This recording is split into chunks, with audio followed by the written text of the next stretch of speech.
So I know it's been a while. After the WWE Champions stuff, I wanted to do a video about his back. I wanted to, like, rather than just wait for him to do something, I wanted to get on with doing something that I'd wanted to do. So I started doing the work for it, and I did. Back here. These are my notes. These are the notes that I took while I was planning this out. And where are we? There's the last page. So that much of the book is notes, and I did proper stuff. I did proper work. I went through a bunch of results from Pig Pig Go. I thematically analysed them, so every different topic got a different colour code, so that I could break things down by issue, because there's a lot of issues. I did it chronologically as well. I broke it down by date, by mention, so I had ordered it in terms of a proper timeline. I did my work. I really wanted to do this properly, and because his back really triggers me. I'm sorry, but he does. So I had all that done. And as I was doing that, I was filming as I went. I wasn't just doing one long stream and reacting to it and responding to it. I was filming as I went, so it was taking a bit longer than usual to edit and put together. So it was, while I was doing all that, it was still frustratingly slow to get actual video footage edited and done. And then I got COVID. And while I was recovering from COVID, I thought I can at least edit the Evil AJ stuff, because there was footage that I did from when Phil reacted to This Is How You Don't Play Metal Gear Solid 2. He'd had a meltdown the stream before that. So I had stuff about that to go through, and I hadn't edited it since, because Champion sort of took over that. So I thought I could at least go back to that. Plus, I'm using new editing software. At this point, I'd bought Vegas Pro 19 because it was on sale, and I thought I've been using 13 for too long. I need to upgrade. So I thought this is a good way to get used to the new software. And so I spent a little while playing about with it, learning where everything was, learning all the new things I could do with it, and editing this thing as I went. And then it turns out that there's a problem with my computer. There's a corrupted registry file in my System32 folder, which means that Vegas 19 will not render videos. Vegas Pro 13 still works and still renders, so I could still do stuff. And that's how I'd been doing the highlight reels for that being said.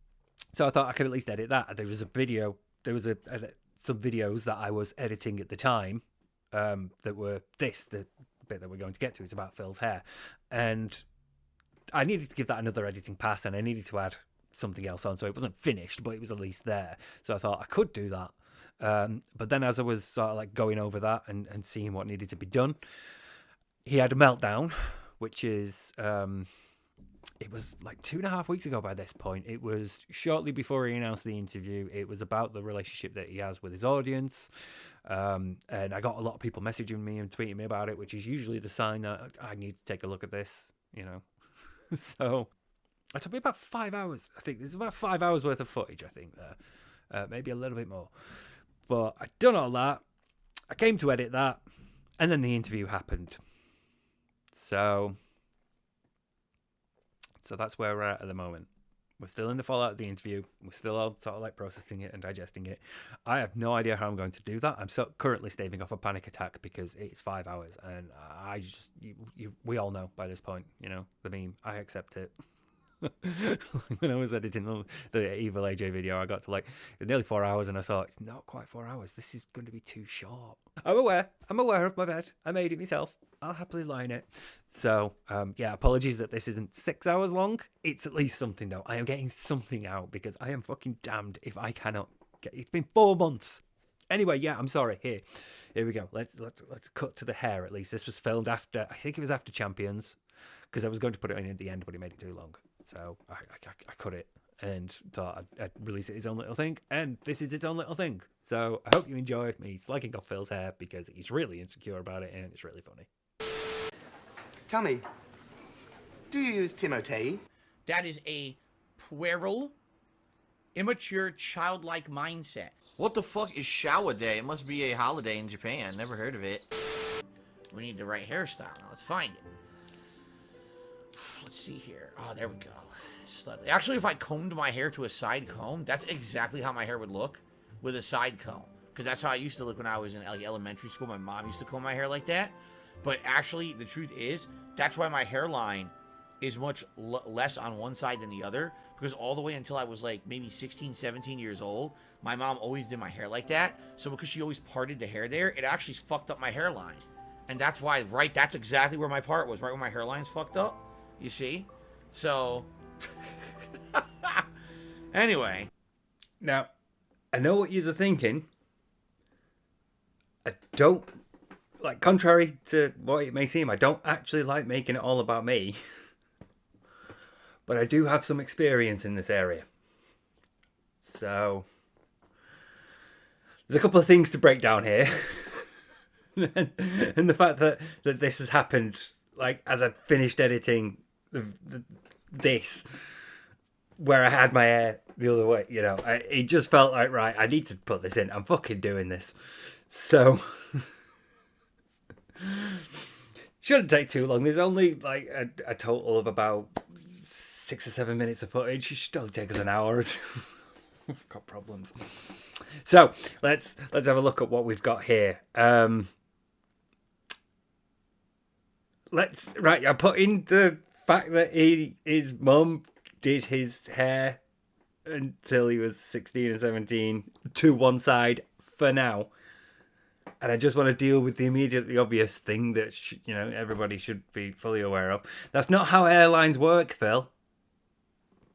I mean, you've got a fucked up bit on one side because your hair just doesn't grow evenly. Most people's doesn't. It's, it's actually really rare to have, like, a perfect hairline, or hair that grows in a perfect style. Most people have it off or crooked slightly, or, this is like my natural parting. This is, sometimes it's the other way. And sometimes it's this way. Most of the time it's this way. So, like when I was a kid at school, I'd draw me, and I would always have the hair over my right eye. So, it's just,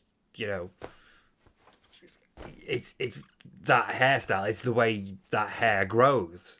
I just happen to have grown mine out, and so I can cover up my widow's peaks, and I normally do by parting it down the middle. But the idea that, I fucked this up now. I should never have used this monitor to judge it. Anyway, the fact that he could be like, my mum fucked up my hair. I mean, there's an insecurity about your hair there because obviously he's getting defensive about it. Otherwise, he wouldn't need to project the responsibility for it onto somebody else. The fact that he's saying it's my mum's fault means he could recognise there's something wrong there, and there's something that needs to be excused. There's something that there needs to be a reason for. So he obviously feels somewhat insecure about it, and I don't blame him because his hair isn't great. He probably feels very conscious of having it uneven. And then there's all this going on up here as well. For him, not me. And that's, even, he might not like directly address it, but that's going to burn. I mean, let's be honest, most men here, it burns. Knowing that you're going on top. It's a difficult thing. So he's probably really insecure about it. So he gets defensive about it and immediately projects the responsibility onto his mum. His mum's the reason why. She brushed his hair too much. She brushed his hair too hard, maybe. She parted it the wrong way. She's the reason it's fucked up. And Shinko, I heard your desperate cries for help. I haven't, those did not go unheard. Where's Steve when you need him, baby? Steve! I'm on it. So I'll save like a full discussion of his relationship with his parents for another day. But I can't quite avoid it here because we do need to talk about the fact that his mum was brushing his hair until he was 17.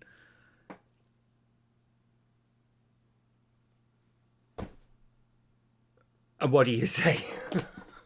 What the fuck do you say to that? I mean, what is wrong with you? Like, that is not a normal thing. But like the amount of times you've called trolls like abnormal, or you know, they're not normal people. You know, there's something wrong with them. You seem to think really abnormal things are normal, and that's one of them. That's not normal, like at all. At 17, you should be doing your own hair. You should be able to take care of yourself. You're basically an adult at that point.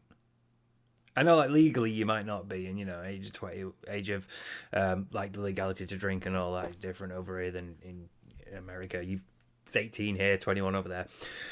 You're basically becoming an adult at this point. You're not a kid anymore. You're not an adolescent, you know. You are in the late stages of teenager. You are on the cusp of adulthood. And you should have learned to do your own fucking hair way earlier than that. I suppose I am triggered on some level. I mean, it's bad enough that I've had a lot of comparisons to DSP. And you know, I have a hairstyle that makes me look like either Skrillex or Phil Oakey from the Human League. But it's more that my hair means a lot to me. And that's why it's always disgusting when his is so greasy. You know, I like my hair. It feels nice. I like having it. It's great to headbang with. And so, you know, it means a lot to me. I have a routine. And I think that it's because that's been such a part of me for so long that I can't really remember it much. I mean, I know, like, when you're getting ready for school, your mum would, you know, sometimes do that. But that's a primary school thing. Maybe, like, the first year of secondary school, at most. And even then, most of the other time, you're doing your own hair. You get in the bath, in the shower, and wash yourself. You know, you should be responsible for your own basic hygiene at this point. And what I can infer from that, what my gut's telling me, is it means he was really coddled. And I know that's no major revelation. We all know, we all assume he's a man-child. You know, obviously, Mama Linda, she kept a tight leash on him. But the extent of it is difficult to tell. You have to rely on slip-ups like these. You have to rely on these little moments where he thinks something is completely normal and it's not, to really sort of glean any insight. Because I think this, I mean, I know what's coming next. We all know what's coming next. I'm going to get to it in a minute. But hearing this moment now, I think this is the truth. This is something that he thinks is normal, you know. Because he's not considering it. He's not considering how it looks to other people to have your mother brushing your hair when you, like, basically finished high school. He's thinking, oh, I used to have a hairstyle like that, but because of how my mum did it, it's fucked up. So my hair isn't perfect. You know, this is why it's back a bit further here, because my mum, you know, she fucked it up. He's thinking that. He's thinking I need to project that. I need to excuse that. I need to reason why this. And the reason why this is mum. So he's not thinking,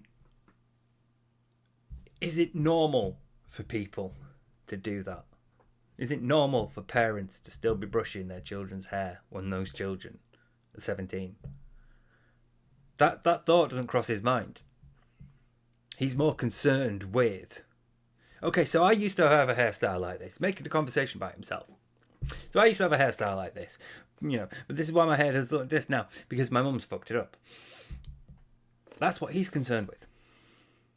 So in these little unguarded moments, I think the truth will sometimes slip out. And I think this is it. And I'm doubly confident because of what happens the very next day. So let's deal with that. Metroid Gamer 1973 did a super chat and says, your mom really combed your hair till I was 16 or 17. Oh, she still combs my hair to this day. She comes over to my house. She flies across the country. and she combs my hair for me. She goes, now she does it back, you know. Okay. So the immediate response is to make the position of the person seem ridiculous. He has to over-exaggerate. He has to immediately jump to the whole, oh, yeah, she does it. Yeah, she goes out, like, completely out of her way. She, like, flies cross-country every day. Yeah, you know. He has to make it seem ridiculous. He's about to attack you. He's about to minimize. He's about to, like, denigrate the position you're taking. But it's going to get worse. And when it's that bad already, because that is quite a ridiculous, that it's, you know, he's painting it as an extreme. It's an extreme to go to.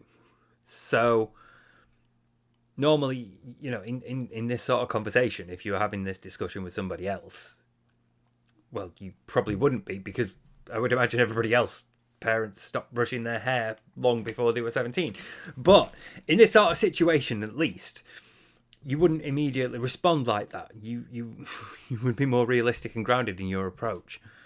Your response would be, well, obviously not, mate. You know, you'd be maybe sarcastic, like a Brit, but your response wouldn't be this extreme. So, you know, I'm already thinking it's touched a nerve, and the fact that it's going to get worse from this point on just reaffirms my belief that the previous night's statement was correct. It was the truth. He really did have his mum brush his hair until he was 17. Which, again, from what we can infer from that, is that his mother really fucking coddled him. How am I supposed to react to this? Right, there's a laugh. That's not the snicker, though. That's not the a full-blown seal. That's a nervy one, that.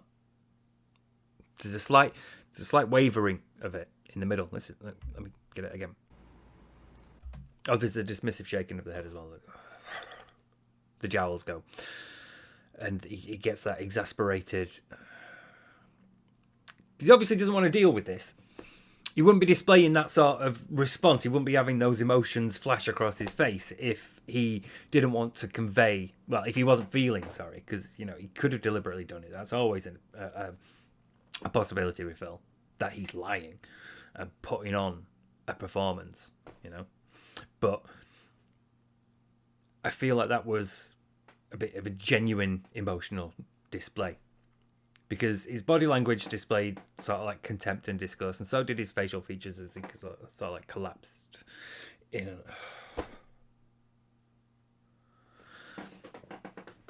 that's contempt. That's like, I don't want to deal with this shit sort of response. And then you get this nervous laugh. There's a strain there. It's not full-throated. You know, it's not or anything like that. It's a there's a wheezing to it.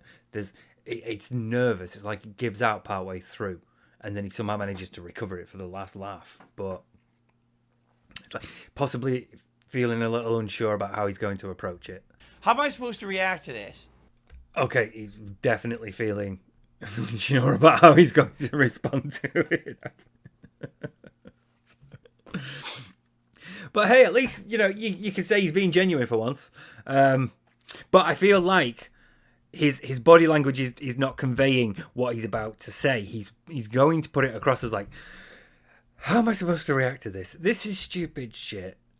Should I, like, publicly mock you? Should I just ban you outright? You know, that's the sort of tone and the sort of attitude that he wants to convey. But his body language is instead conveying the, okay, no, really, am I sure about how I'm going to approach this? Because he knows it's true. And he's, again, on the back foot. It's like, it's true. I need to very quickly think of a way out of this. And the way he picks is, well, we're at the end of like a 12-hour video of that. He just lies. No, really. how exactly am I supposed to react to a question like that? Right? Like, what did... Okay. Okay, so there was some disruption to his speech there, and I feel like a lot of that probably was him fiddling about with his display at the bottom.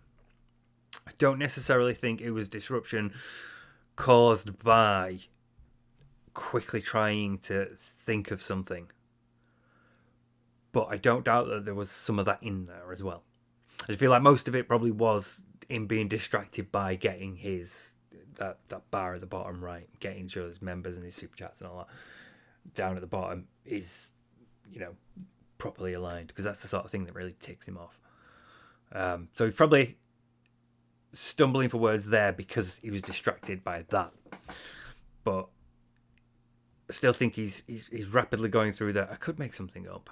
What could I make up though? Might just be easier to say I didn't say it. Should I be offended? Or should I answer honestly? Could drag it out. Could drag it out by doing this. How should I respond to that? Should I be offended? Do you want me to be upset? Do you want me to be insulted? Are you okay down there? Have your pain meds kicked in now? Between the last video and this one, she developed a problem with her back legs and her tail. She couldn't lift her tail up. She's dragging on the ground, and she couldn't walk properly. She wasn't jumping or like going downstairs, and when she brushed up against things, you know, like cats raise their backs, she would like yelp in pain and immediately move. So we went to the vets, and the vet said that she's arthritic. She gave her the once over first, and then we, you know, fortunately nothing broken, which was my worry.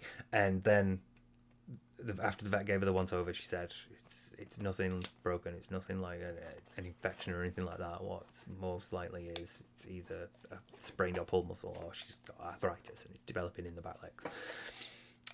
So she gave us some painkillers for a bit. We had her on that for a week. Went back. Like, oh yeah, it is arthritis then. So yeah, we have this like injection that she can have monthly for a while, and see how she does with that. So going for that and staying on the pain meds for the time being, and they are helping. She is walking better. She started lifting up her tail a bit more, and obviously she's off her face on painkillers. So, you know, she's taking after her owner in many ways. She's sleeping a lot, bad back, painkillers, addiction. Do you want some Lucozade?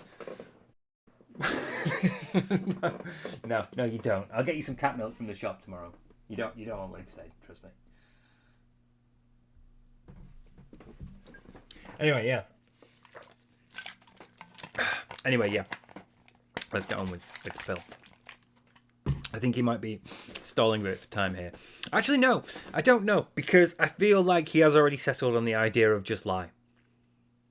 I feel like the moment he saw it, he just quickly gave like the possibilities of once over and then went, fuck it, just lie. And now I feel like this is just him sort of like reveling in the, I'm about to ban you, but first I'm going to publicly humiliate you stage of, well, how cult leaders work, basically, and how narcissists demean their friends and relatives and partners. And that sort of thing, basically. That's the point we're at now. I think he is toying with the person who asked the question. So let's see how this bit goes. Because I mean, we all know he's gonna lie. So I'm more interested in the build-up and the following response rather than the actual lie itself, because what else can it's a lie. It's DSP. At this point, I don't feel like it really needs elaborating on further. And more often than not, I keep thinking this could be something, you know, well, I'll be like looking for a video and I'll be talking bollocks like I am now, and I'll find myself thinking it could be this, or he could just be lying, and I can never discount that. So the lie itself is the water is wet of DSP, you know. It's, I suppose really it's more the shamelessness of it. It's just the sort of like, again, as I've said in the last 12 hours of video, it's the sort of like audacity of it and the sort of compulsion of it at this point, I guess. Even though I'm not entirely sold on the idea that it's compulsion. I feel like he does have a lot of control over it. But it's more the, why would you? You know, the why would you lie about this sort of thing? Because there are some things you can understand lying about, and there are some things that you just why would you? This just seems so pointless to lie about. But here, you wouldn't lie about this unless you were embarrassed by it. Unless you realised that what you said is fucking weird. It's not normal, and people are taking the piss out of you. And you sort of want all that to go away. Because you know the answer is going to be stupid. You know? Alright, how about this? We'll answer honestly. Okay? No. My mother did not comb my hair till I was 16 or 17. Now, one of the really big tells that Phil is lying to you is that he will preface it. And usually conclude it as well. By saying that he's going to be honest with you. Because, again, broken record time, but when people are being honest, they don't tell you that they're honest. They're just honest. When people are telling the truth, they don't say, I'm going to be truthful with you. They just tell the truth. The inherent truthfulness of the truth is enough. You don't feel the need to justify that you're about to tell the truth. When you're telling the truth, you just tell the truth. So you don't need to go, I know what, I'll answer this question honestly. Most of the time I don't answer questions honestly. That's that implication that I'm just going to like completely not address. I'm going to ignore that, and I hope that the rest of you do as well. But I'm going to be honest with you. And Phil does that all the time. It's going to be straight up with you guys. I'm going to be honest with you now. I'm going to tell you the truth. 100%. I just... You see it a lot. It's like I've started noticing the snicker that he does. The Dsp'S delight. And I'm hearing that everywhere. And the blinking as well. Like, I don't bring it up as much, but I keep twigging that he's blinking a lot. And it makes me think, like, what's going on up there? He's... all these little behavioural mannerisms. That once you see them, you can never unsee them. And it's not like the snorts or the burps. These are little, like, micro behaviours. It's like the touching, the compulsive, like, touching of bits. It's like once you notice that, like once Piece noticed that was it. Piece. He was fucked from then on. He was never gonna not see it. It's like with King Jad's bingo. All those phrases and actions, once you see them, you know, you start looking out for them. To the point where you can compile like daily bingo streams. And he thinks there's something wrong with us. So yeah, it's these things that I'm more concerned with in this one. The sort of micro behaviours, the body language, the language he chooses, the attitude he has, and the sort of like response he has to it, rather than the fact that he lied about not saying it. Even though I'm going to cut bits of it in. Alright, how about this? We'll answer honestly, okay? Because all the way until I was like maybe 16, 17 years old, my mom always did my hair like that. No! My mother did not comb my hair till I was 16 or 17. Because it's fun. It's fun for me as an editor and as a detractor to have him go, no! My mother did not comb my hair till I was 16 or 17. And then immediately cut. Because all the way until I was like maybe 16, 17 years old, my mom always did my hair like that. It doesn't change anything, obviously. If it changed anything, Phil would have been gone a long time ago. Phil would have been gone like 2 days after the first This Is How You Don't Play. But, you know,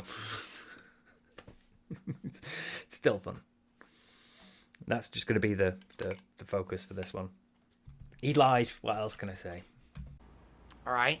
I don't know what you're referencing. All I can do is guess. What I can guess is that you're referencing last night when I was creating my character in Disney Dreamlight Valley and we were looking at hairstyles. That's an amazingly accurate guess. Now, okay, granted, there is a bit of recency bias to this. Because it was literally last night. So, It may still be fresh in his memory. I doubt that, though, because we know how bad his short-term memory is. We see it, like, basically every day, every stream. So I'm not necessarily convinced that recency bias.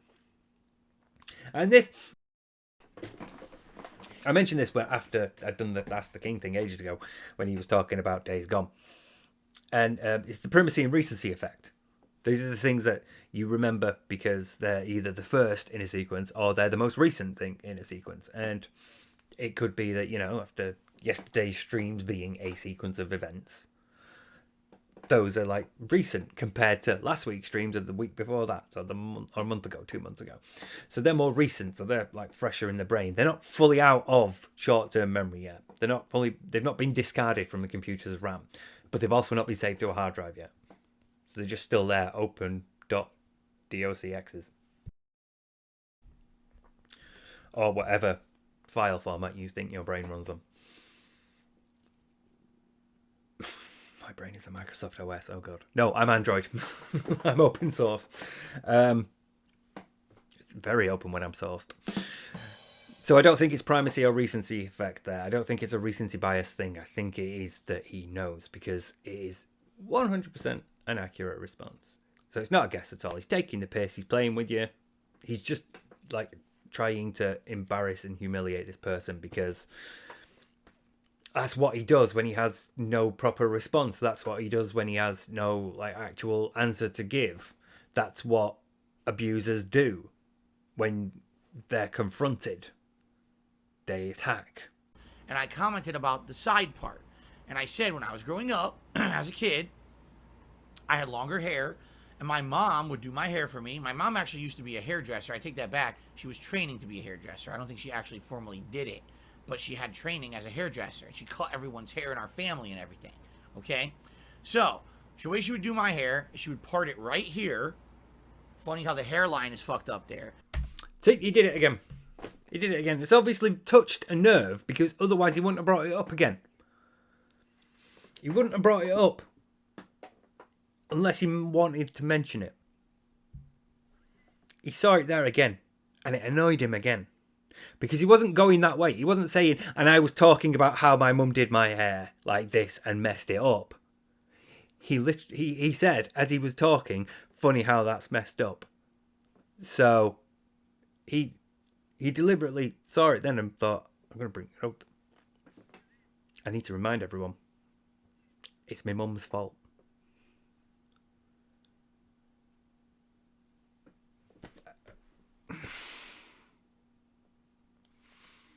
And I'm sort of suddenly hit by like and I know this speaks to the sort of privilege that I have, in that I actually have a pretty good relationship with my mum. Like, really good. And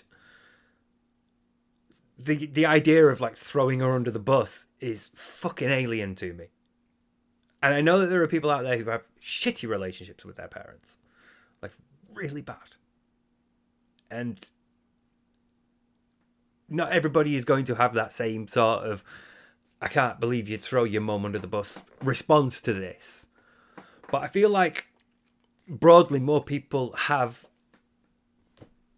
a good enough relationship with their parents that the idea of throwing your mum under the bus over something so trivial as your hairline is inconceivable to them. And then it's sort of amplified how bad that is by like how much his mum sacrificed for him. Not sacrificed, but there's an aspect to coddling that and sort of like, you know, wrapping your baby boy in like bubble wrap or cotton wool so that they're safe from the world, and you know, making sure that they're all okay, that they're okay and all their needs are met, and you know, like properly coddling them is harmful to the child as they grow up. But you can make the argument that it comes at least from a place of a genuine desire to do best for the child, to provide for the child. And It's just, obviously the misapplication of it, the extent to which the parent goes to provide for the child and all that sort of stuff has an effect. But it generally not genuinely, actually maybe genuinely as well. It comes from a place of like genuine love for the child and a genuine desire to want to provide for them, however misguided it may be. So imagine devoting so much of your life to your child to end up with Phil as your child. Someone who throw you under the bus because he didn't like how you did his hair. Let alone the Wolverine stuff. Let alone coming to see you so that he can marry his girlfriend of a year by that point. And also ask you for a couple of grand that he'll then spend on a mobile game. Imagine your son being the guy. And you try to put all that aside because he's still your son. And then he does something like this. And I have to hope that they live in ignorance. But I also have to give a shout out to Amy, because she's currently staying with my aunt and she was watching one of my videos and it freaked my aunt out and she was like, "Did I just hear Steve?" So thanks for that, Amy. I tried to keep my friends and family away from this and I failed. I'm sorry. But the point is that I can't imagine throwing my mum under the bus for anything, really. If it came down to accept personal responsibility for a fuck up or throw my mum under the bus, I'm a man enough and I'm an adult enough and I'm just an alright enough person that I would accept personal responsibility. It's not my mum's fault that my hair is like this, this is it's the alienness of it to me. Again, there are moments when you are reminded of Dsp'S just complete lack of humanity. And then there are moments where you're like, this is just weird. And this is one of them. And he's doing it again. It's not just that he's gone through all that and thrown her under the bus. It's that he then felt the need when refuting this thing that somebody has accused him of doing. He does it again. He threw her under the bus last night by saying, she did his hair badly and that's why it's fucked up. And then someone says, "So was she doing it till you were 17? He's like, "No. What I said last night was, I was talking about hairstyles and isn't it weird that, my mum's fucked this bit up here as well." So he threw her under the bus again. Over his hairline. A thing that none of us have much control over, short of cutting it yourself. You don't really have much control over where the hairs grow. And what route around your head they will take as they grow. That's a genetic thing. You can't really control that. And he's like, "It's my mum's fault." It's like it's his aunt's fault that he got gout. It's his mum's fault. He's got a bad hairline. She would part it right there, and it would be comb over this way. So my hair would always be combed over this way to the side. All right, that was the hairstyle she always gave me. All right, I had that hairstyle all the way up through high school. And then in high school, I kind of took ownership of myself and told my parents, I don't really like that hairstyle. Mm-hmm. Now, when you say in high school encompasses several years. It is a period of several years that you spend at high school. At what point is this alleged personal growth happening where you feel that you can say to your parents, "I don't like this hairstyle anymore.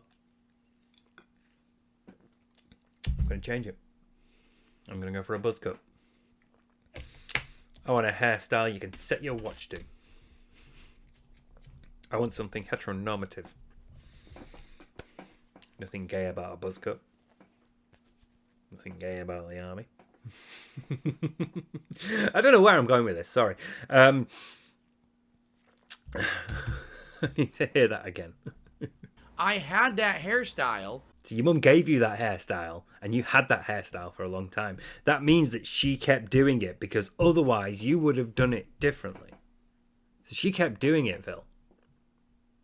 My parents didn't give me my hairstyle. My mum didn't give me my hairstyle when I woke up for school. I did my own hair. She'd argue when it's like, you know, going to the families or a do or something, and, you know, you gotta look nice. Just brush your hair like this and wear this shirt. But, like, you know, rest of the time, didn't give a fuck. Just as long as it wasn't long. I think my dad's jealous because my dad's bald.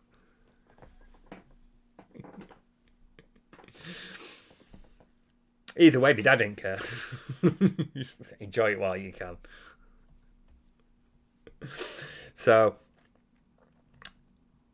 his mum gave him that hairstyle. He kept doing it until... all the way up through high school. All the way up through high school. Now, that implies you get to the end of high school, doesn't it? But all the way up through high school until the very last year when you change your mind. And in America, I'm assuming that's around 16 or 17. Actually, it's around 17 or 18, I think. I think it's 18. Here it's 16. I think it's 18 in America.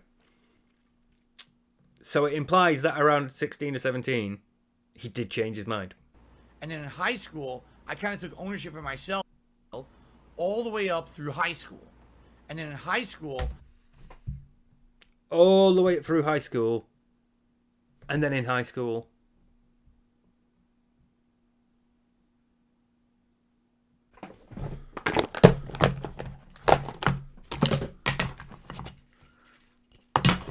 Come the fuck on, Phil.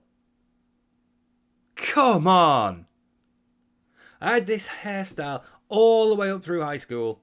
And then in high school, I decided not to. And then in high school, I did a bit of personal growth. And then in high school, I took ownership of myself.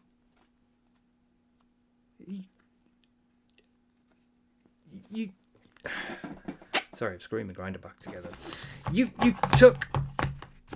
You literally contradicted yourself in the same fucking sentence. There was literally a comma and the word and then you started to fucking contradict yourself. How can you go from all the way through high school to and then in high school? Then all the way through high school and then in college. All the way through high school and then in university. Not all the way through high school and then in high school.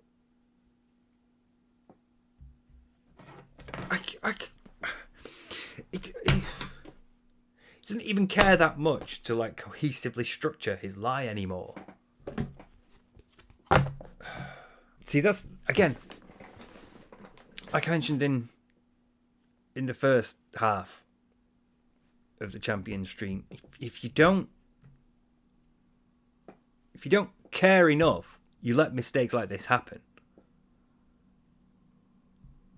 Things like this slip through because you're not paying attention. There's tripping over your tongue. There's, using the wrong word. And then there's something like that. I don't get that. That's just not caring about like the two halves of the story you are trying to tell. You are trying to convince your audience of this tale that you are telling them. You're trying to say that at this period of my life I had this haircut, and then in this period of my life I changed my mind.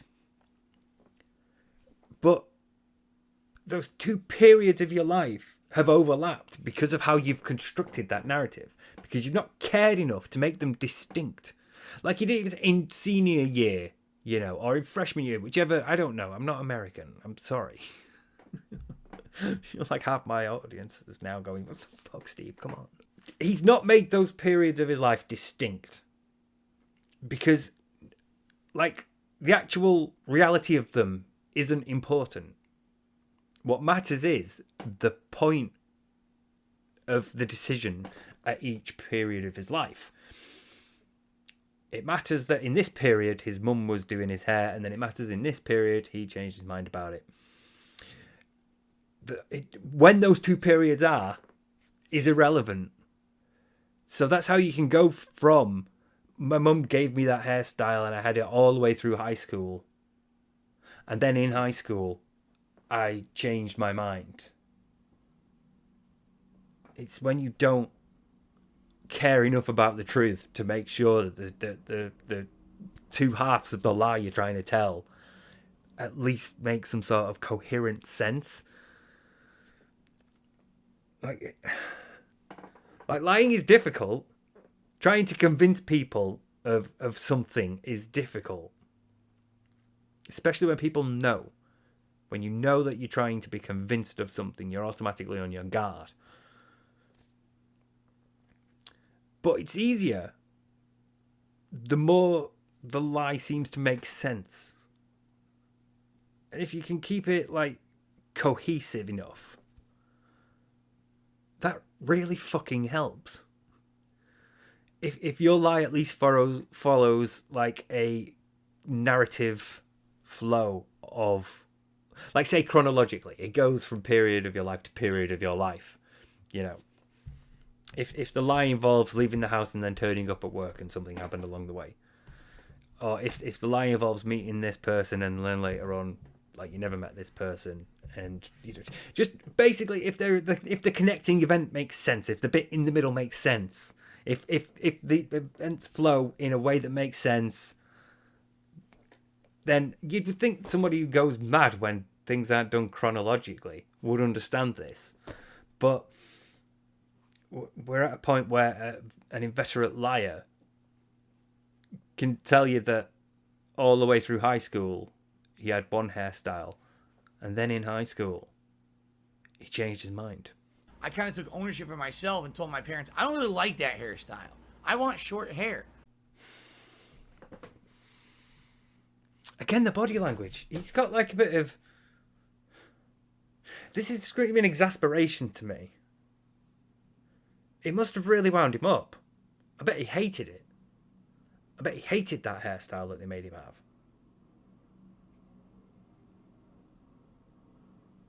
Because, I mean, look at, like, the really early photos of him, you know, playing Street Fighter when he's, like, you know, not as flabby.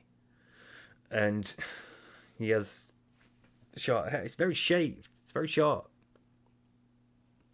She's probably one of them mums that's like, I love you. Your hair looks lovely, Phil. You've got such chubby cheeks as well. And then, you know, as like, you know, she's trying to make sure that his coat's on nice and his shirt's done and he's struggling to get away, and she's like, oh, come here and thing on your cheek and that sort of thing. She's that sort of overbearing mother. And I'll bet it really got to him that he had to have that haircut, because he's fed up. His body language is conveying that he's fed up. He wants to put across that when he was talking to his parents about this, he's like, I'm fucking done. I hate this haircut. I don't want it anymore. And I get the impetuousness there behind it. Believe me, the amount of arguments I had with my mum about wanting long hair. I get it. I hated having short hair. It's the inverse of Phil. I hated having short hair. I wanted long hair. So I get that. But I didn't, like... I still can't bring myself to convey the level of, like, disgust that he's summoning up easily now. To convey his disgust when he was talking to his parents about it. His exasperation, his contempt, his just fucking fed up of it allness. He's like, I hate this haircut. That's what his body language is screamed. That's what he wants you to believe, because he's telling you about this bit now. This isn't true body language. He's putting this on as an act, because he's telling you, when I went up to my parents, I was like, I hate this. So he's fully conveying that it really fucked him off. This is annoying. I don't like having fucking hair like that. I just want a buzz cut. So I started getting a buzz cut. And I had a buzz cut from high school all the way through the early 2010s, right? when finally in 2010 I lost my office job and I decided to make a change in my life, and I grew my hair out and started doing it differently for the last 12 years. Okay? You didn't really grow your hair out, Phil. You just stopped shaving it as short. I grew my fucking hair out. I mean, all right, fair enough. To him, it would be growing my hair out because there's a bit more to it. There's a bit more volume, and yeah, in the early videos, he does have a bit of like thickness to it. But now it's just like slathered back with grease, and it's like clinging to his head because it's like it has to be held in place, otherwise it'll start like falling forward slightly, and you'll start to see the bald patches underneath. See, even I have like weird behaviors with my hair. Everybody does. Everybody's like, well, most people are. Most people are a bit particular about that. Some people don't give a fuck about their hair, and it's fair enough. If you don't care about your hair, then your hair, you're free to not care about it.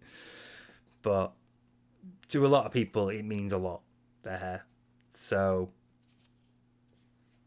yeah, I don't think like being a bit finicky about it isn't that bad when you're an adult. But again, you should be at the point where you can brush your own fucking hair. See, maybe that's why he had a buzz cut for so long. You don't have to brush it. You don't have to take care of it. It'll be that.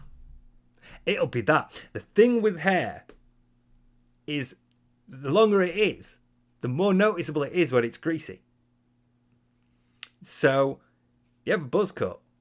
It's not really that noticeable if you've not showered for, a day or two or 3 or 4 or 5. You have to get close to you and get the smell.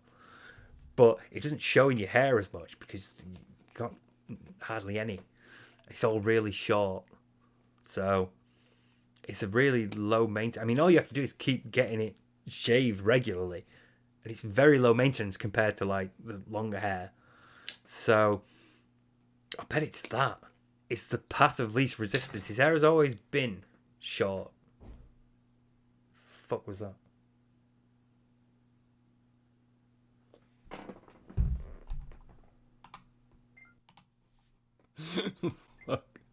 Fucking hell.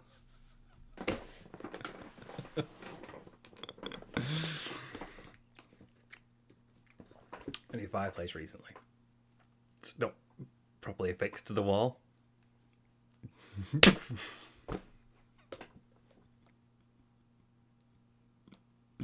Didn't break or anything, everything's fine, but fuck me, it shit me up.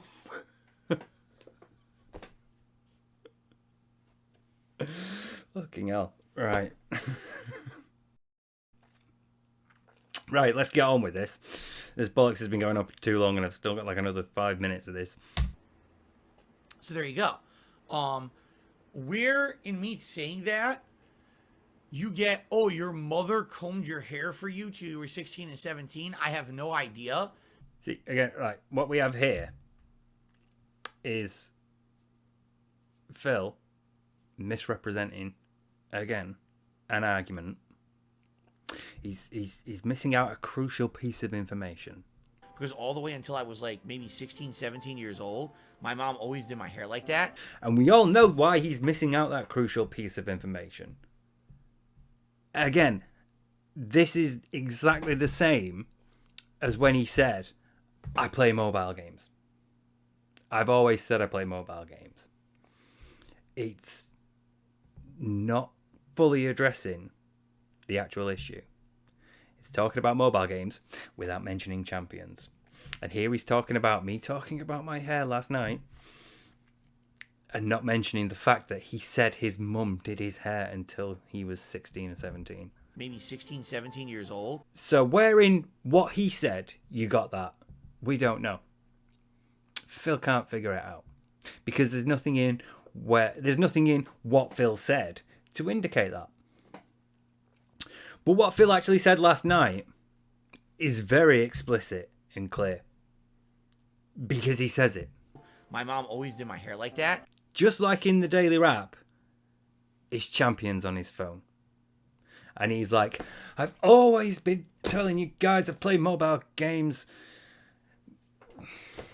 Because all the way until I was like maybe 16, 17 years old, my mom always did my hair like that. No, my mother did not comb my hair till I was 16 or 17. It's exactly the same thing here. He's misrepresented you.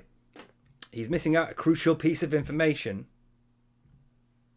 that actually confirms what the tipper has asked to be true.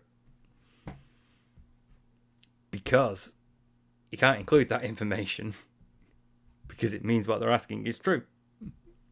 So he's embarrassed by it in this case. He has to hide it with champions because he knows it's the lie upon which his house is built. But here, it's just embarrassing. So he can afford to be a little bit more, I don't want to say frivolous. Frivolity is the word I'm thinking of. He can be a bit more upbeat with it. He can be a bit more casual with it. He can be a bit more relaxed with it. He doesn't have to treat it as serious as champions because it's not as serious a thing. But it still burns him enough that he's doing this. That he's going to misrepresent you. Oh, she still combs my hair to this day. She comes over to my house. She flies across the country. And she combs my hair for me. She goes, now she does it back, you know. And then he's going to attack you. How am I supposed to react to this? No, really. How exactly am I supposed to react to a question like that? And it's the response, the immediate response to attack with, oh my God, look at this stupid piece of shit.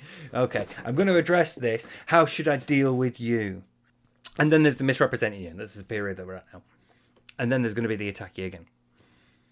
It's the immediate response of attacking and the disproportionate response following this misrepresentation that he needs to do in order to attack you.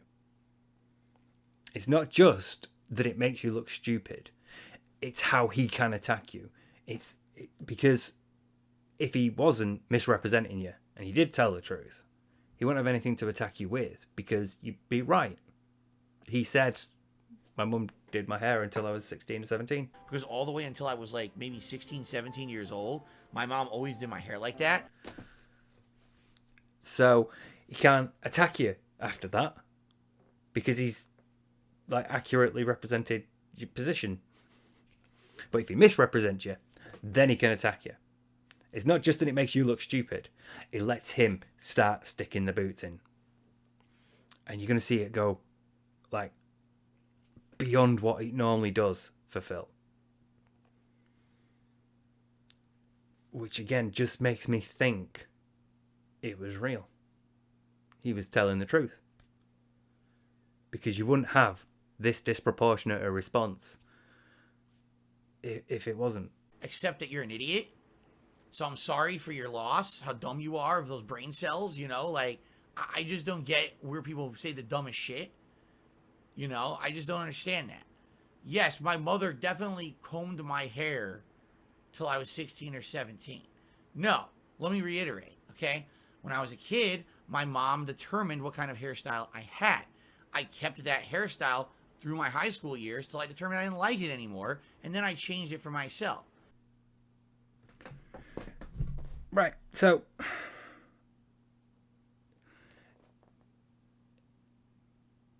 your mum determined what hairstyle you got, and then you kept that hairstyle through your high school years.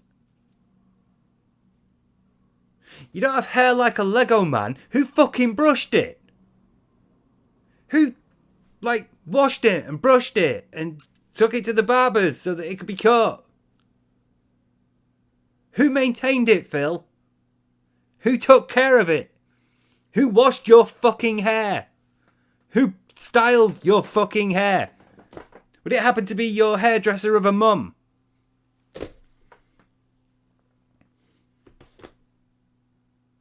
Like, I get your parents are the ones that are like, you know, no, you're not having that haircut. You're having this haircut for much of your childhood. But you still wash and brush it yourself. And you would never describe it as, my parents gave me that haircut. And, you know, they decided what haircut I got. You wouldn't describe it like this. And I maintained it throughout high school. Until one day in high school, I decided, no, I'm fed up of this. I want a different haircut. I'm going to shave it all off. Fed up of it. I just... the lengths he has to go to do this. And the infuriating thing about it is, you know he's wrong. Like, we all know he's wrong. He's provably wrong. And yet he's acting like this. And having just spent like 12... well, not just, literally just, but, you know, I basically finished editing it. So, you know, it's somewhat fresh in the mind that I spent 12 hours going over something like this. And I'm also very aware of after I did that, I then did the Evil AJ one. So that's still to come. So again, going through something similar here, misrepresenting the opposition's position in order to attack them. Because you can't attack them when they're telling the truth. So you have to misrepresent either their position or them. You have to either make their position look ridiculous. Oh, she still combs my hair to this day. She comes over my house. She flies across the country. And she combs my hair for me. She goes, now she does it back, you know. Or you make them look ridiculous. Except that you're an idiot. So I'm sorry for your loss. How dumb you are of those brain cells, you know. Like, I just don't get where people say the dumbest shit. You know, I just don't understand that. Ideally, both. Great if you do both. But just one's fine. As long as you get to attack, that's what matters.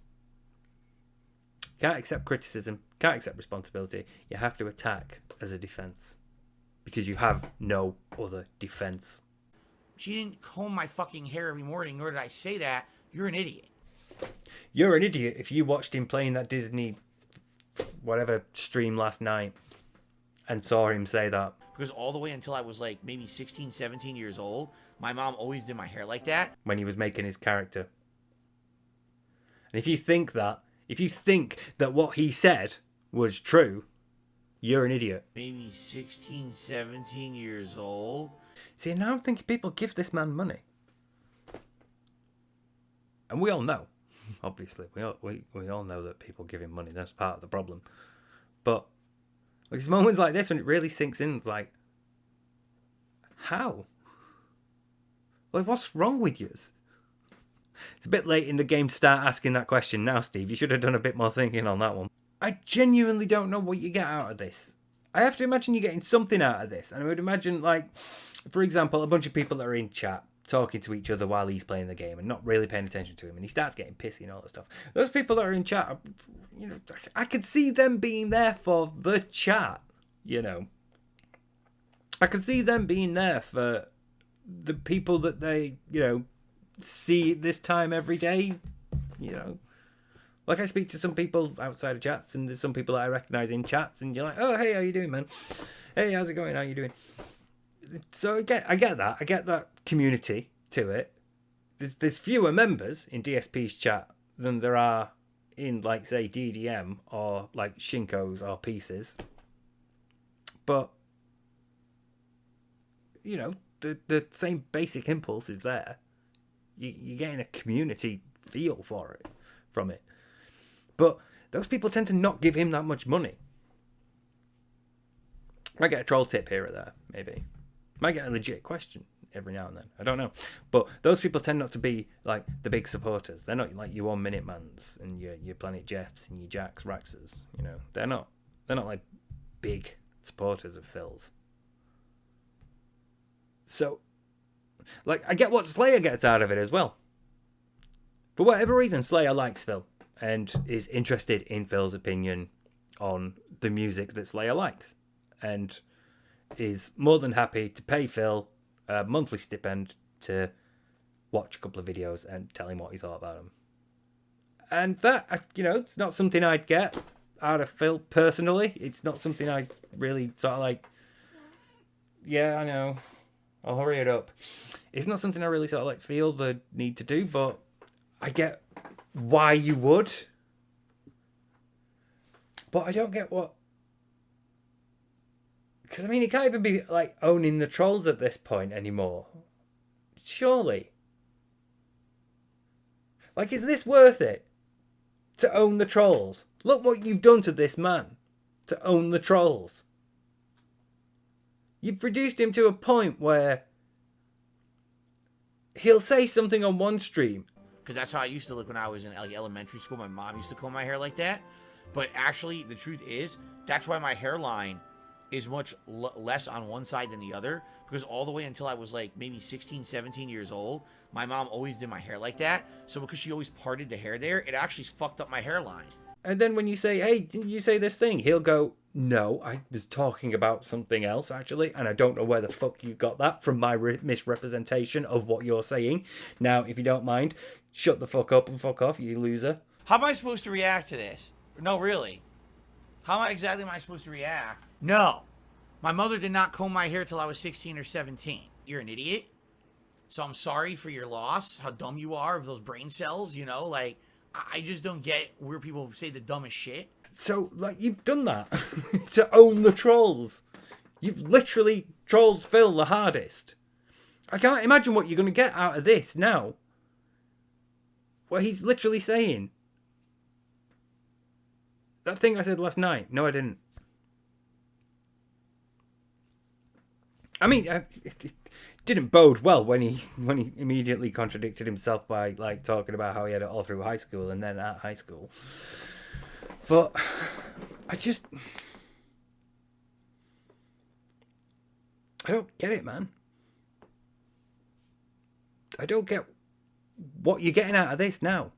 Like, I genuinely want to know. This isn't a sort of like, I'm going to troll you and take the piss or anything. Like, I'm genuinely curious. Like I get the community thing, but I don't get what you're getting out of this. Because I see this and alarm bells are going off. Like, red flags are waving. This is, like, not right. Like, psychologically, this is really bad. And the people that are enabling this really destructive psychological behaviour are his fans. This is like a condensed version of the Champions thing. It's like, hey, Phil, we saw this thing in your previous video. No, you didn't. Fuck off. It's basically like a condensed version of that. Only, you know, that was Champions. So, you know, the big lie. And this is his haircut that he's already thrown his mum under the bus for. Thanks for the super chat. I mean, wow. That laugh that seemed to me a bit of relief. A bit of like sort of communal, like a sign to the community that, you know, we're all to laugh now. The leader has done insulting this subject, you know, and now the sort of lick spittles sat around the table laugh along. That sort of like underlying tone to that laugh. I don't quite know how to describe that. But it's a sort of inviting community and sort of like, not even that, sort of like compelling your community. You know, that's a signal that they should be laughing as well. They're the ones that should be like going, got you. Hey, yeah, go on, Phil. Fuck them up, yeah. Thin ice now, yeah. Get trolled. Yeah, lean him in, Phil, you know. All that shit. That's that laugh, the desperation in that laugh sort of felt like that compelling of your group to respond similarly, to laugh along. That's the sort of feeling I got from that laugh. Okay. And there, an exaggerated, like, dismissal. I can't believe how fucking ridiculous this is.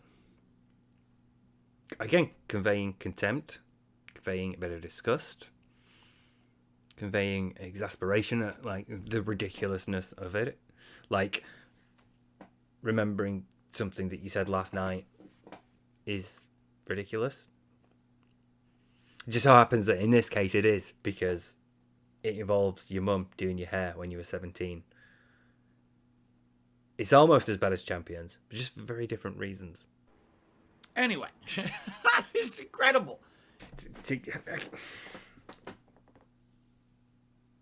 I feel like he wants to portray like he's in more control of the situation than he is. I feel like he wants to portray confidence. He wants to portray, like, you know, guys, have you seen how fucking ridiculous this is? Fucking hell, man. You know, bloody hell. He wants to portray that sort of casual, aloof sort of, oh, it's all in a day's work for Darkseid. Feel this sort of ridiculousness. I get it all the time, you know, for controls on the internet. Crazy conspiracy theory bullshit, you know. But his expressions don't seem to be matching up that much. There seems to be like a genuine sort of anxiety on his face there. He's like, how do I describe this? His eyebrows are up and his eyelids are closing. They're not fully open, you know. And when you are raising your eyebrows, you pull on your eyelids. It's the same sort of muscle, you know. Your eyelids raise as your eyebrows raise. There's only so much skin in this little bit here. And typically when, you know, your eyebrows raise in like either shock or exasperation or ridiculousness, you know, your eyes open as well, but his eyes are trying to close. It looks like his eyes are like worrying. And his mouth isn't as open either. Like, if that was a more confident and assured, oh, it's just another troll and I can easily bat them away, it would be deeper. His shoulders would be thrown back and it would be coming from his chest. His mouth would be wider open. And the smile would be, like, further up his cheeks. It would be further up his face, towards his eyes. And instead, it's like he's struggling to get the laugh out because he's more nervous about sort of tenuousness on which he's based at the moment, like how thin the thread is that he's balancing on, and he just wants to move on with it quickly, but he can't help but insult again. Like, he's stuck the knife in once and he's given it a twist and he's like, go in and get another one in, you know. And it's like one part of him's going, right, fucking move on, and the other's like, no, I can kick him while he's down. And the part that's telling him to kick him while he's down is winning. Incredible. The vacuous black hole that is where the place the brain should be in some people's heads. This is a rare thing that I do right now, but I will give him credit for using vacuous appropriately. I mean, a broken clock is still right twice a day. So... Okay. So there you go. Yes, that's right. If I did say it, go back and watch the video. All right. All the way until I was like maybe 16, 17 years old. My mom always did my hair like that. Back to back. Here's what I want you to do. If I actually said that, if I said, man, my mom combed my hair when I was 17. See, again, he has to misrepresent it. He has to misrepresent what's being said. He didn't explicitly say that. He didn't literally say, man, my mum combed my hair until I was 17. You know, he didn't say those exact words. He needs to semantic his way out of it again. Which I know I didn't say. See, there. I know I didn't say. I know I didn't say those exact words. My definition of hateful slur is one word, and I know I've never said that word. So I've never used hateful slurs. Same logic here. Same approach here. Same fallacy here. If I have not done this thing by my definition, then I've not done this thing. Your definition may be different and actually include the behaviours which I'm being accused of doing. But as long as my definition doesn't include those behaviours, I've never done it. If I said that, what I'd like you to do is watch it back in a loop. Just keep watching it, all right? Now, what I'd like you to do is literally just sit in front of your computer for the rest of your life watching that clip in a loop and leave the rest of us alone. Thank you. Please, because we, you know, just do yourself a favor and let us all live our normal lives. Sorry. I'm really sorry. Oh, fuck.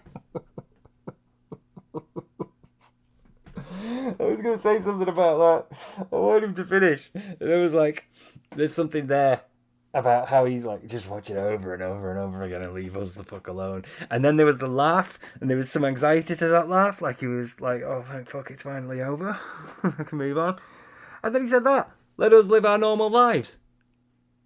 You go out once a week. You have no friends. Like, at all. You have no hobbies. You don't live a normal life. I'm running the risk of a fucking migraine because of this ring lamp. To just prove how fucked up it is. Actually look at you. in the eyes, Phil, and tell you, you're not fucking normal. You don't live a normal life. It's not normal to not have friends. And I say that as someone who's just as avoidant as you. I overslept and missed a fucking podcast. I still get out more than you. I'm on the waiting list for major spinal fusion surgery because unlike you, my disc did fucking herniate. And I've had trouble walking because it went all over the nerves in my leg. And I still get out more than you. You do not live a normal life. And no, so few. Oh, so few. I pulled that back there. I was nearly saying none there, but, you know, that would be an incredibly broad generalization. And I try to avoid that because, you know, not everybody in Phil's chat is a knob. To judge Phil's chat by the standards of Derek is unfair. But there are a number of people in that chat that are not normal either. They do not live normal lives.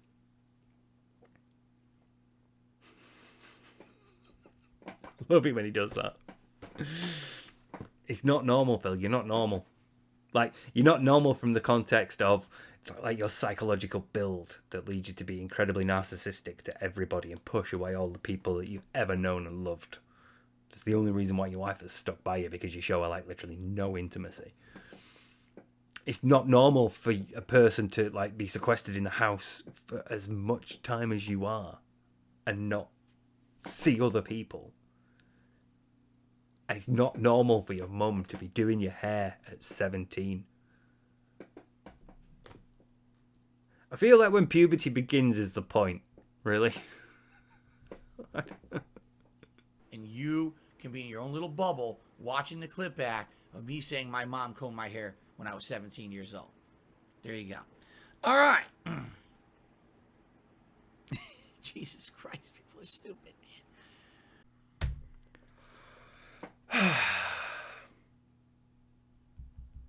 The exasperation there, that I feel was genuine.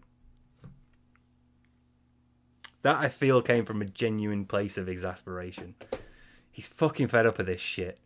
He wishes you'd all stop calling him on his bullshit and just let him be. I feel like that's where that came from.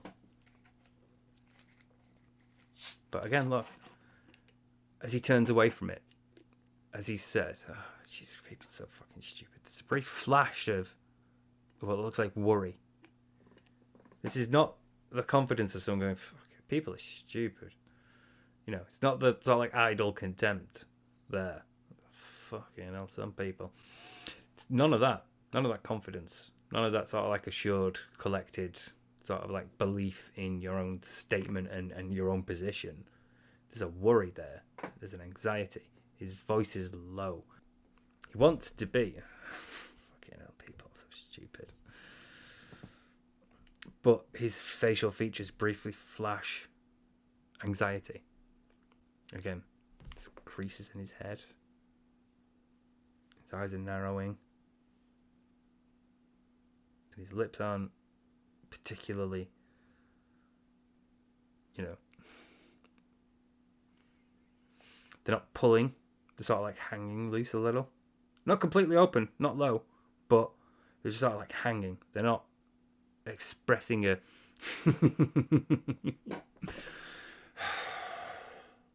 you know, there's no like proper pull like you would if you had disgust.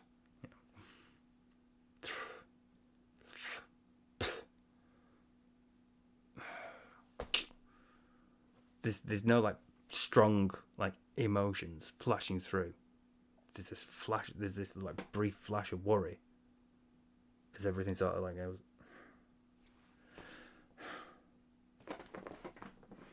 And then he moves on. I think. I'm sure. Doesn't he say something else here? Is that it? Fair enough. We moved on. Which means that I should probably move on to the last bit. Because since we're on the subject of hair. It's the continuation of Saints Row. All right? On Saints Row. Oh my God. There's that. Again. I think he's trying to process how this is coming across. He's trying to work out whether it's like a genuine tip or a troll tip. Wonder McThunder says, I saw your YouTube short with this camera, and now it looks like you have a, with this camera, it looks like you have a hole in your goatee, but now it really was all your white hairs all along, like you said, and people said you lied. Why would I lie? I told you my whole beard is white hairs. This camera doesn't catch it right, this one. But I guess my iPhone did. So now people can actually see I have a white beard. Who cares? Anyway. Couple of things. Number one, that laugh surfaced at the end. So, you know, I think he's aware. I think he knows he's lying. Because these are grey hairs, Phil. These are what, like, white hairs in a beard look like. These, you know. I'm wearing it with pride. I mean, I'm fucking old. I don't care. But on your face, there's white hairs. And then there's fucking patches. I love this one short where it looks like he's drunk as shit. You look through all the thumbnails of those, you'll find the The snort thumbnails sacks. are great. The snort sacks right here. You know these, got them right here. The Looks shape. like he's having a stroke. Dude, if you scroll enough through his shorts, you're gonna reach a point where it's just weird faces of him, and that's like the Yeah. golden age of DSP shorts. It's And phenomenal. he's using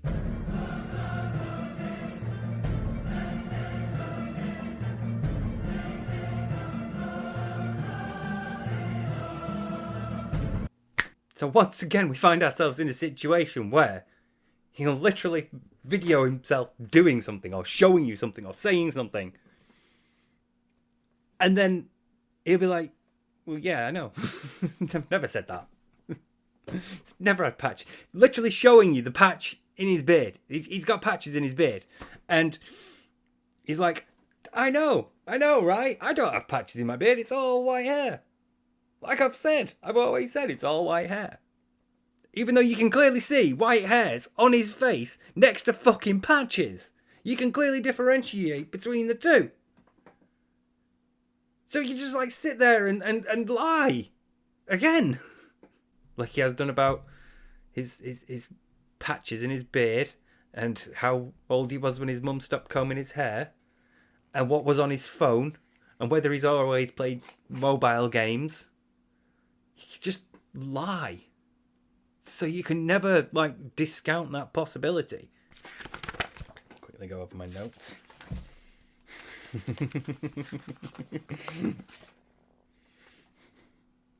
The next DSP bid. DSP is a lying narcissist. Stretch that out for about 4 hours.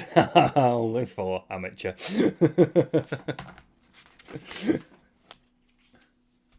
Oh, was that the retrospective? Yeah, bollocks to that. I'm being held by an invisible force. That's interesting because I had no idea that gravity was not understood fully. I thought that gravitational force was understood fully. I mean, I know that it was discovered, it's been measured, but I didn't know that we didn't understand it fully. New formula L'Oreal Elnet. Okay. This is no ordinary hairspray. For me, Elnet is the finest spray you can find. Huh. Here comes the science. Really? Elnet's unique microdiffuser sprays microfine. Of course, now this begs the question, where did all the universes come from at first? What created them to begin with?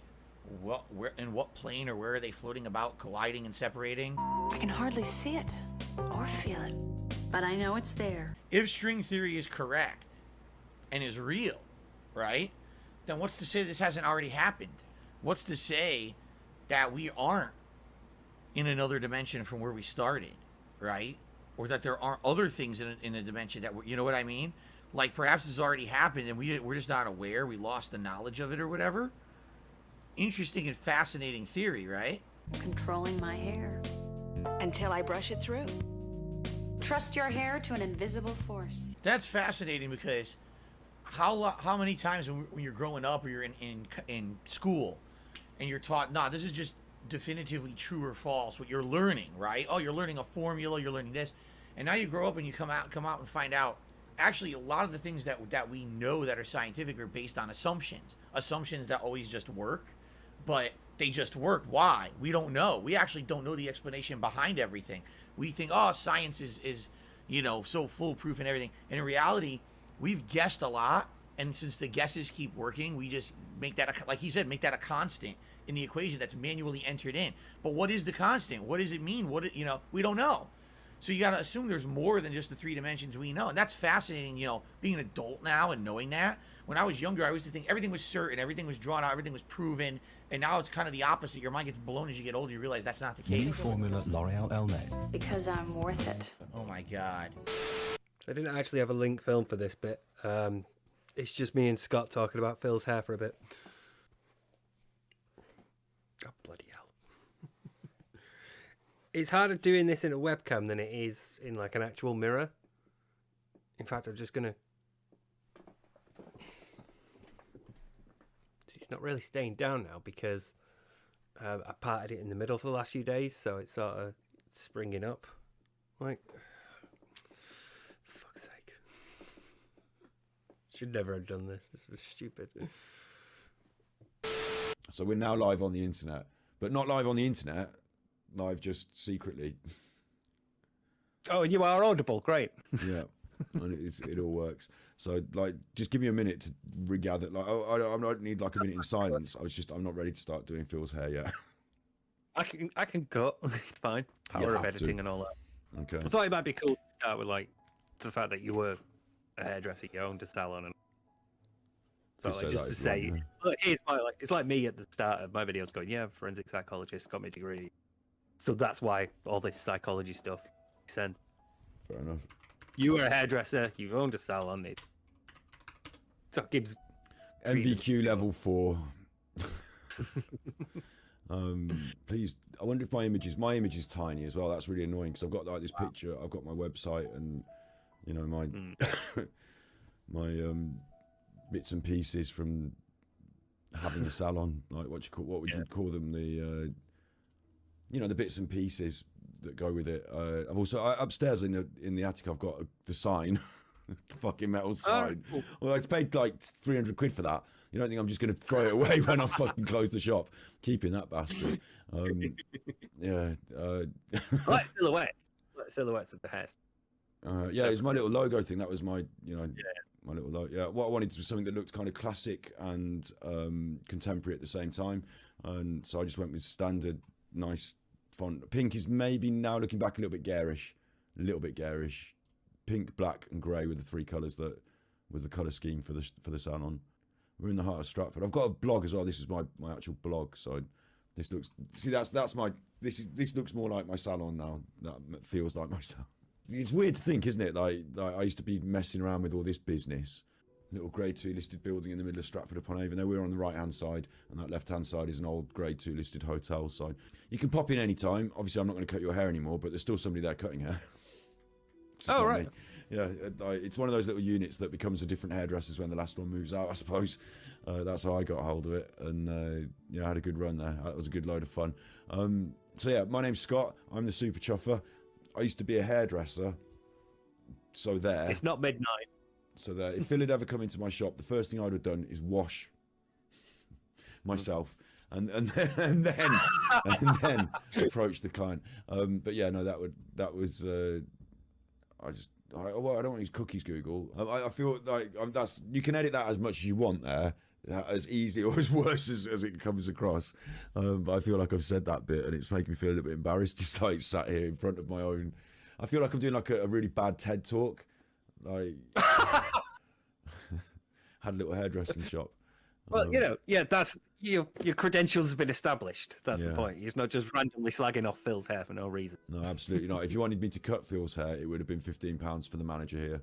I was quite reasonable. A lady's cut and blow dry was 38, but this is some years ago now, so I suppose it would have increased in price.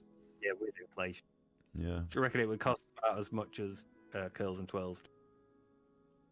I'd like to think that you would get a better job than them and probably pay a more reasonable price. That was sort of my angle, is that we do high quality, you know, high end, good, like we're craftspeople, so we do the high quality craft, but I don't want to charge you like through the nose for like an extra shampoo and a glamorous this and like. Well, we weren't savages. We're quite glamorous ourselves, but yeah, the concept was decent prices, but good quality workmanship that you can stand by. Yeah, so I wouldn't have made Phil look like he did.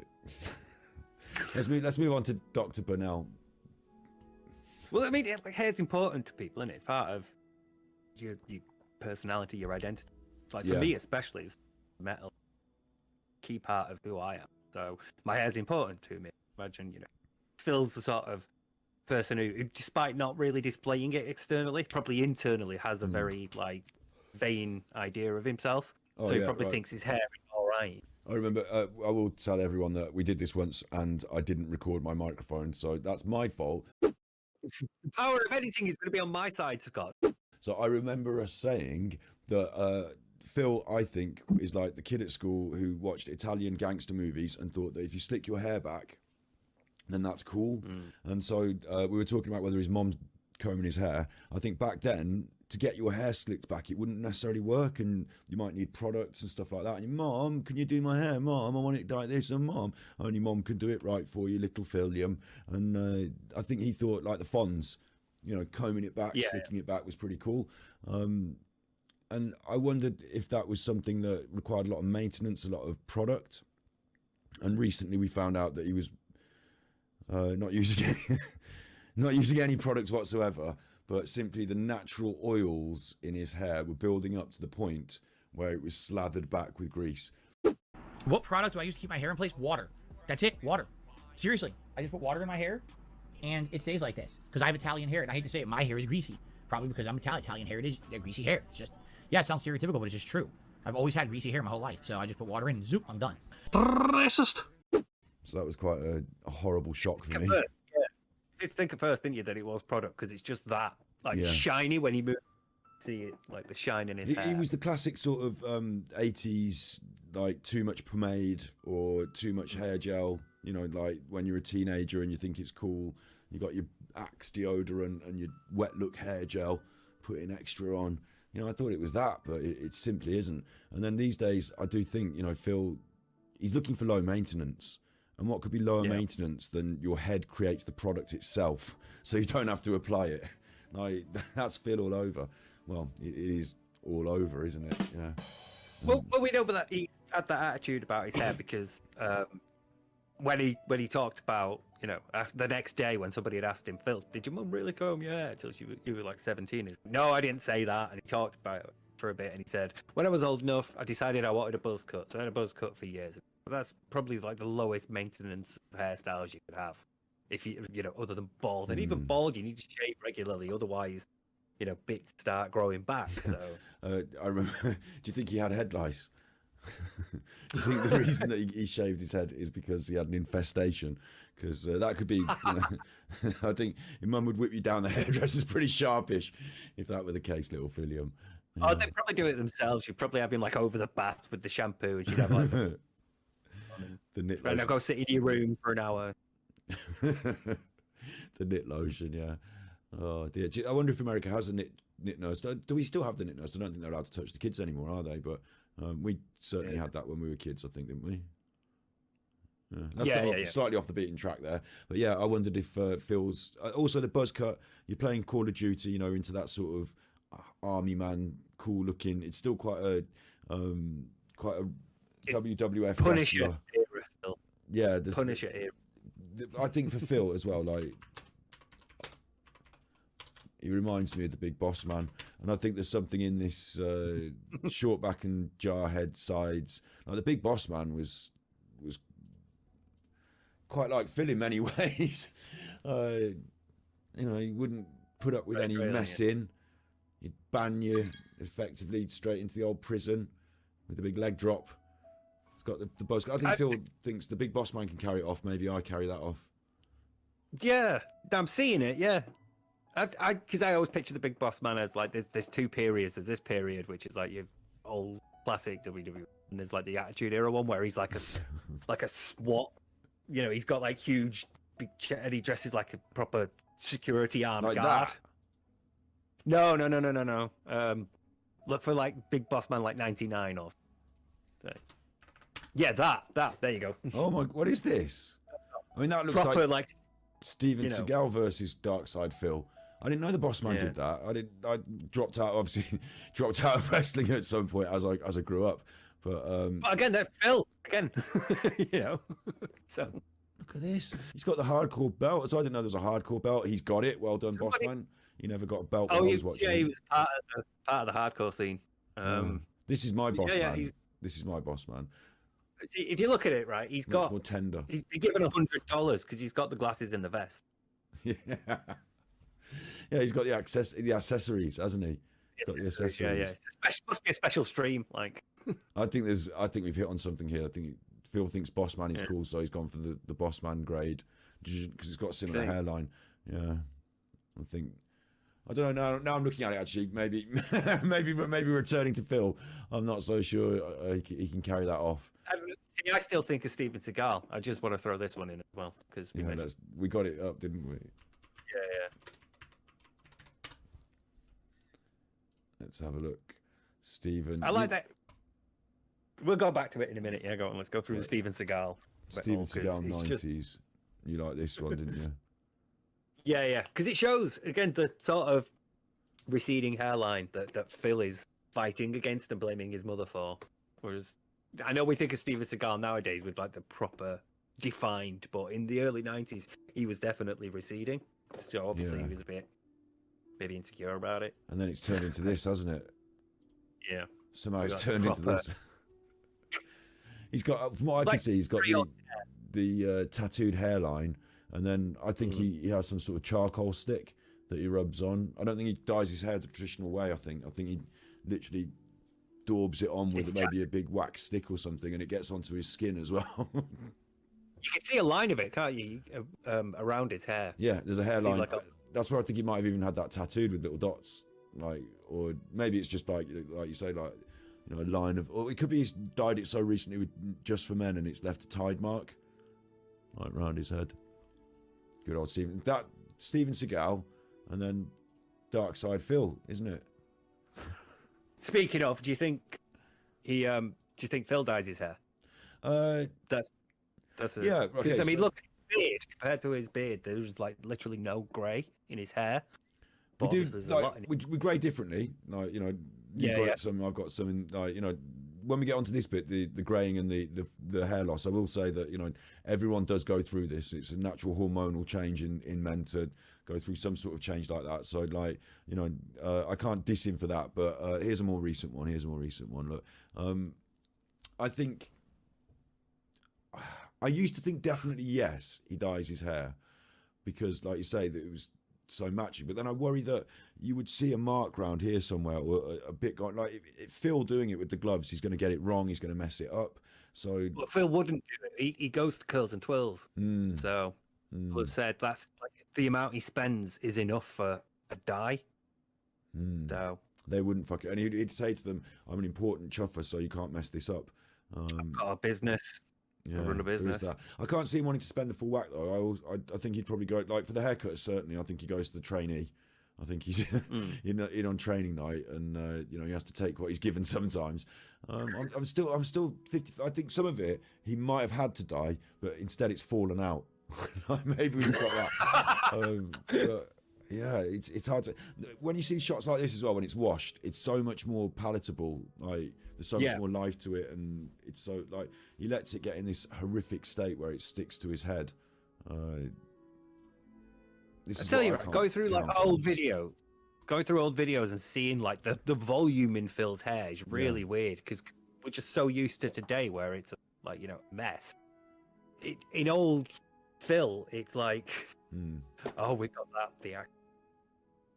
I wonder as well, like, the dyeing is one thing, right? Which is that it would be down the sides here. It would be down in these parts. You know, there'd be grey. He would see it. He'd be frustrated by it. Maybe it's not across everywhere, and then maybe that's why I'm not seeing every visible sign that I would normally see. But with the hair loss, I wondered whether this is. I suppose you're the best person to ask this. Is it some kind of compulsion? Like in the salon, we talk about traction alopecia. If you're pulling it with your hairbrush, or you're always combing it this way, then you're going to be pulling it at this angle all the time, and naturally hair is going to come out. So we call that traction alopecia. I wondered whether he had some more severe compulsion, because it looks like there's something. It's not just a hairline, is it? His hairline's gone for a wobble.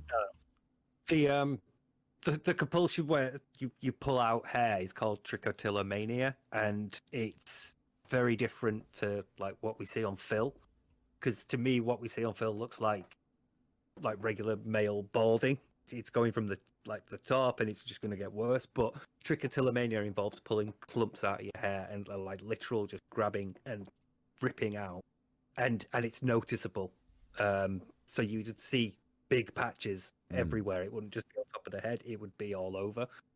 So and especially like at the back and underneath, you would grab like bits here at the back of your neck and on the sides. So it would manifest different. Phil's got this like cleaved parting, like someone's hit him in the head with a shovel. He's got Phil's parting isn't a parting, it's a divorce. One side's taken the kids and the dog, and the other side's got the garden shed. He's Phil's it's all started to peter out around the front. His hairline goes so far up and back as well, doesn't it? So I think he's going to end up with an island at the front, and then he's going to have to make some serious life decisions, because that's just okay, right. I'm assuming you've still got this picture on because the delay's not that bad, but this might be a result of the artifacting on the image. But is it just me, or can you see like that again, that tide line around his hair just leading up? maybe, I suppose. Or is that just maybe? Or is that just like skin where the lighting is like hitting this part here? Because it looks like he's He might have darker some under there as softer well. hair around here as well, where it's starting to fade out, like where it's filtering out. But you might be right. You know, I don't know. That might be just like part of the. like if I was dyeing a 'Cause it man's looks hair like- and I was the, like, you know, with my expert, like, you know, abilities, if I was dyeing a man's hair, I wouldn't fuck it up and like daub it all on around here. But you have to get every little hair. I'll tell you for why, is that a little one that you miss stands out like a beacon then, doesn't it? Because everything else has been freshly dyed. So you do have to get them. Yeah. Oh yeah. I'm wondering. Like I Also, used to dye my hair. Yeah, you have to all the way, or else. yeah, and like there's also stuff that you can use to get it off as well. Like colour removes colour, so you best emulsifying that around. This is what I used to do in the salon now when I was training people. Colour removes colour, so you're best off emulsifying that around the hairline. And as you go, you emulsify it all around the hairline, then you get it and you put it back and away. You're never allowing that to drip into the client's eye, because this is the really important. This is chemicals. Got to be really careful here. Like, you know, like, oh yeah, and it can be done. Like, you know, you don't have to leave them with a horrific tide mark. And if he's in professional hands, and like, because Phil likes to feel like the big chuffer, the big special chuffer, and the right hairdresser as well. Like, I wonder, there's different styles of haircut for men. You could go to a barber all your life, same barber. Phil likes that. The old Chinese man that's always done my hair, or the, you know, like the old. I don't know. I picked Chinese man because today he was talking about Chinese restaurants, but you know, the like this particular traditional way. You go to your barber. You go to your barber. Yeah. Yeah. Like traditional way it's done, sort of thing, and that can even vary. Like some people like the Turkish barbers at the moment in the UK. You know, it doesn't have to be. The ones that do like the shave. Yeah, so Phil might think that's brilliant, or you know, he might think some kind of theatre aspect of the salon is brilliant, and that's where I veer more towards this going in with his wife to the colour salon, where some clever like a lot of people are clever at doing hair, and other people are clever at being with people, and someone would have spotted his desire to feel like the most important one. And of course, as a hairdresser, that's your job. Like, they are the most important one. They were cutting their hair, so they'd have been like, "Oh, Mr. Phil, come on in. Oh, Monsieur Phil, Monsieur Philly Grand, you are such a lovely man. Oh no, your hair is so lovely. I love it. I put in my hand through it. Oh, it's thick. It's thick with grease, but thick." Okay, we've gone DWO. Bring it back. Yeah, let's pull that back. Sorry, yeah, but no, someone would someone would pamper him. Someone would you know, blow a bit of smoke. I don't want to say this. If anyone's been my client and they've thought, "Well, he said my hair was nice," like, yeah, no, you did have nice hair, but like you want to make people feel good as well, and like, you know, so I think he would like that experience, and having someone wash his hair, I think he'd be into that. Like, you know, he'd lean back in the bowl and he'd like, "Oh, you know, I'm the special chuffer," and then don't bother with the blow dry. I don't really need a blow dry. You know, you know. So, Like the first time I went from like going to a barber's to going to an actual salon, right? Because I wanted like my haircut properly. Yeah. I wanted to take it. So I booked an appointment and everything. And when I got there, and you know, they were like, "Yeah, we can sort you. Come through. You know, sit down. We'll be with you in a minute. Do you want a beer?" And I was like, "Excuse me, do you want a beer?" yeah. Fuck yes.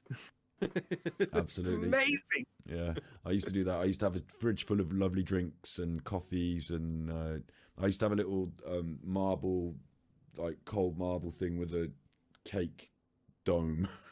I used to Oh, put, nice. like, yeah, like if you're coming in, you're sitting in that waiting room. Yeah, you're having a nice time in that waiting room before you get your haircut. You're not feeling anxious. You're happy. You've got a bit of cake in you, maybe a glass of wine. Yeah, it was a like part of my job was to create a really pleasant environment for people to enjoy themselves and feel relaxed.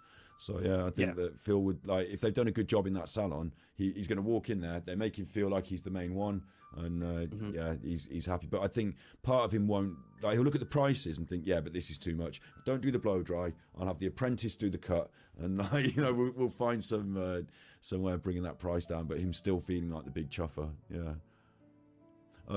I made some more notes as well, right?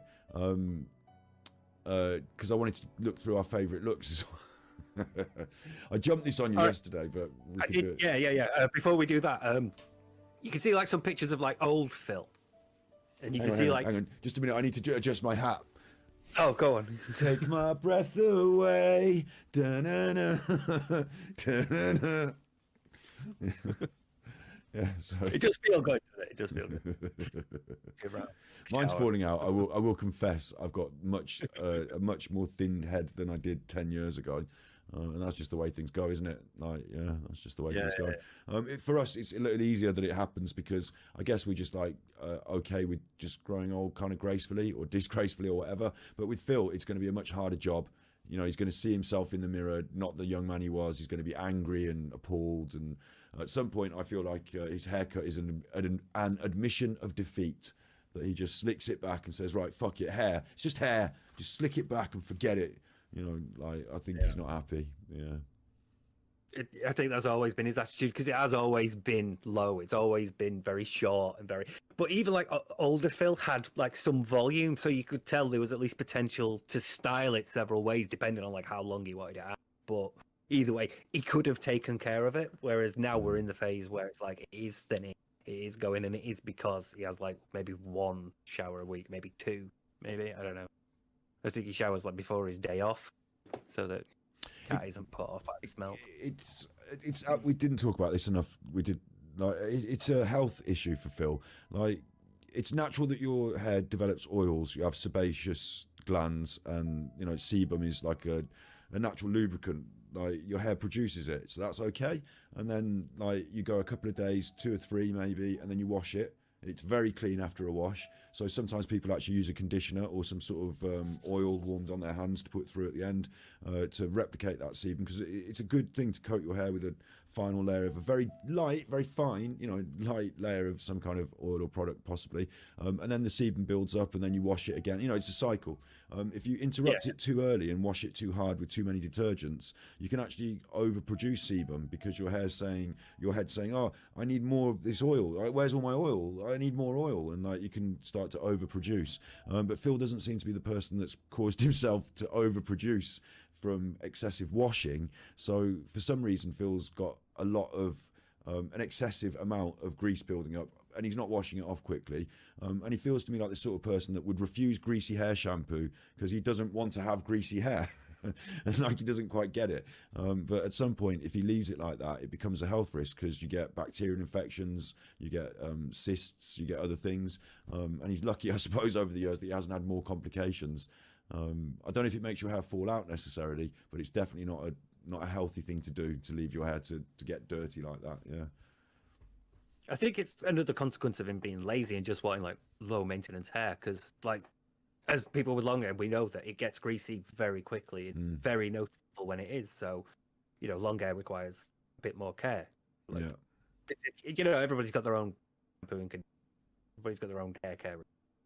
So, you know, you get what feels good for you and what you think, yeah, that's good for my hair. But it just feels like he's you know, I've washed, I've showered, I've used a bit of shampoo, it's fine. You know, maybe 2 in 1, you know, save a bit of time. They try and sell this shampoo at the salon, and if he's having coloured hair, he might be using Cat's hair colour shampoo or something like that.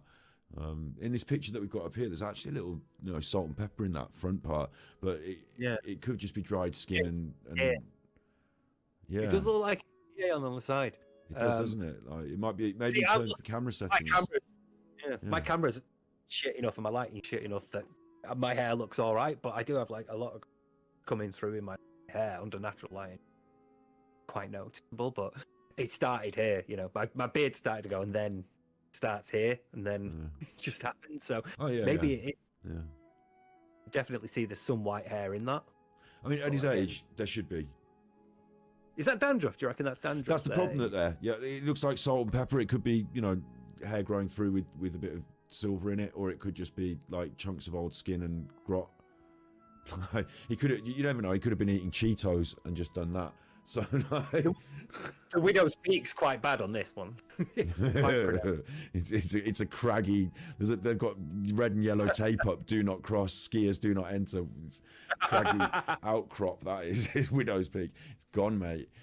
Yeah, like there's no. That's a shorts picture, isn't it? So it's a bit more square. Yeah. The other thing that we did talk about that we haven't mentioned is that he's got a massive bulbous head, bigger than a big fat head. So. Big old head, bigger than a big fat head. I think the amount of hair might be the same as a normal person, but it's swollen like a turgid balloon full of like a balloon full of dog food. It's all swollen out of shape. So his hair is having to just move out of the way. Yeah, there is that aspect to it as well. Bless him. Oh, bless him. It's slowly expanding like the universe. Yeah, as his ego inflates. Do you remember when that was cool to, like, there was a time when it was cool to have a little fringe and to brush it down like that, and you cut it along like that. You tried to cut it yourself, fuck it up. See, look how thick it is. Look how that's healthy hair. There's volume there. He can work with that, you know. Oh yeah. Talking about healthy as well. Yeah, I think with DSP it could be a nutrition issue because your hair is made up of all these different. Nutrition elements, like, you know, you need calcium, you need vitamins, you need all these different things. And if he's got something deficient in his nutrition, if there's a gap there, then it will play out in hair and nails and things like that. So maybe there's something that he's just not eating in his diet. He's just not having it regularly enough, and it's adding to the pressure on his system in terms of his hair. Maybe that. I think he was probably eating very well then. I mean, that's that's it. Yeah. That's YouTube era Phil, so you know that's him during the machinima days. Here he's got a bit of a quiff. Got a bit of a quiff going on there. He's had haircuts, hasn't he? The old chuffer. He's had a few different styles. Again, like when he was younger, there was potential to work with it. So if he'd have kept his hair well, you know, he would have been able to do it. I'm thinking, like, does the quiff come from? Was it Grease, the musical? The film was out, wasn't it, around his childhood? So Grease, the musical. That could still be the title. That could still be the title of his musical. Obviously, the story completely just being about Phil instead, but it could, Grease the musical. This is where we're at to today. I think that at some points different haircuts seemed cool, and he might have tried to try them, so to speak, but again been frustrated that his hair just doesn't do that or won't do it. So the slick back is almost aggressive in a way, isn't it? It's I come back to that it's almost a sort of putting up a barrier in a way, like slicking it back, being aggressive, and a fuck you to, you know, right, fuck you hair then, just got shit hair, fine. Yeah. The hair is a detractor at this juncture. So do we think he's going to go bald from the back or the front? I think he's already going bald in places that you can't quite see because the hair's being pushed back over it.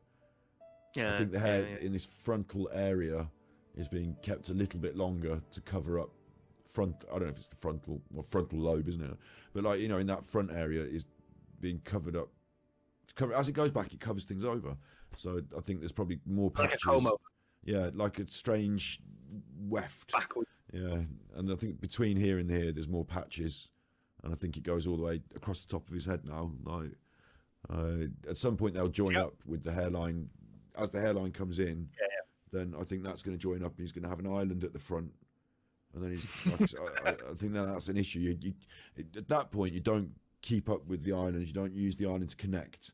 You know, you don't try and create little land bridges. You just shave off the island and the back, and, like, you know, have it like that.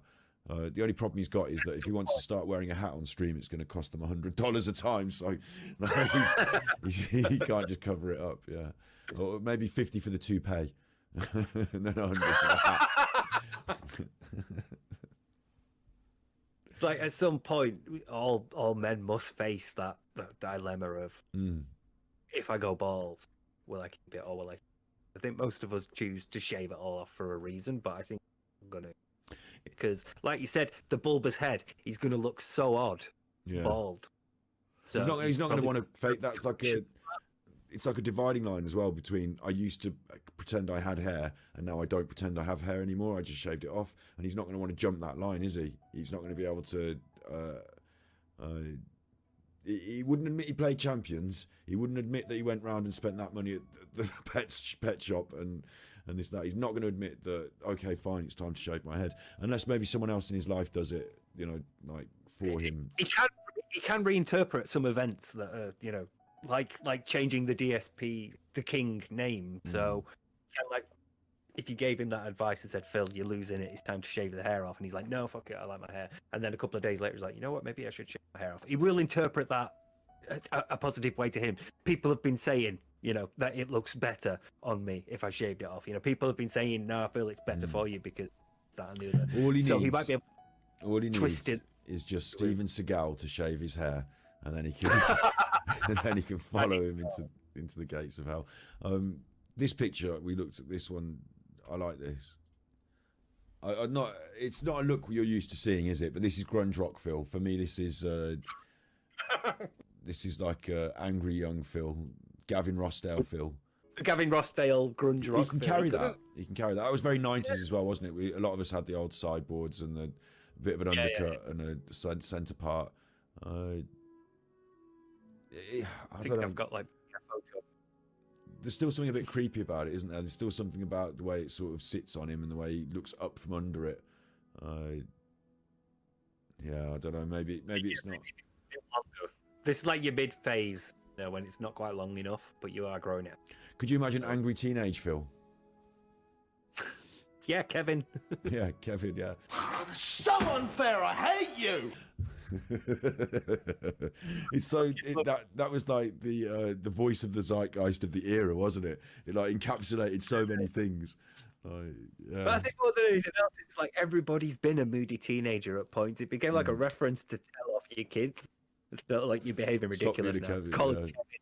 Yeah. I've been called Kevin, but I've been more. I've been, you know, been on a strop, having a moody one. Yeah. Absolutely, yeah. My mum thought it was funny. Like as soon as she saw it, and she got, because like my mum caught on a few weeks after I'd been watching it, obviously, and she's like, "Oh, you're such a Kevin, aren't you? You're like Kevin." I was like, "No, it's 3 weeks old now, Mum. You can't come with the meme now. You can't start joking on me now." And I no. Right, this is pressing my hair into my eyes, so I'm going to try to be quick with this. This is technically not a link that I forgot to record, because instead I sort of had the idea to do this while I was giving this one final like edit pass before I render it.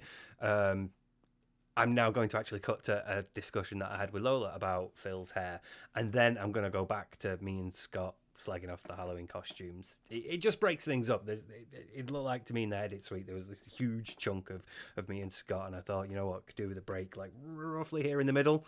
Because we've sort of finished talking about Phil's hair, we're going to go on to slagging off the comedy stuff for a bit, and I didn't want to bother Lola with as much bullshit as I'm comfortable with bothering Scott with. Because I know Scott will put up with it, and Scott will happily chat shit with me about like how bad Phil's hair is, but I didn't want to bother Lola as much. So, yeah, anyway. Yeah, so me and Lola having a brief chat about Phil's hair, and then me and Scott again. Great! And in case you're wondering, my niece pointed out that... There's a character in Trolls World Tour that looks like me, and he's the drummer. So, you know, I mean, she's not wrong. So thanks for doing this for me, Lola. Do you want to give your credentials, as it were? I am 4th generation stylist, and my parents did in fact love me. The proof is in the toys.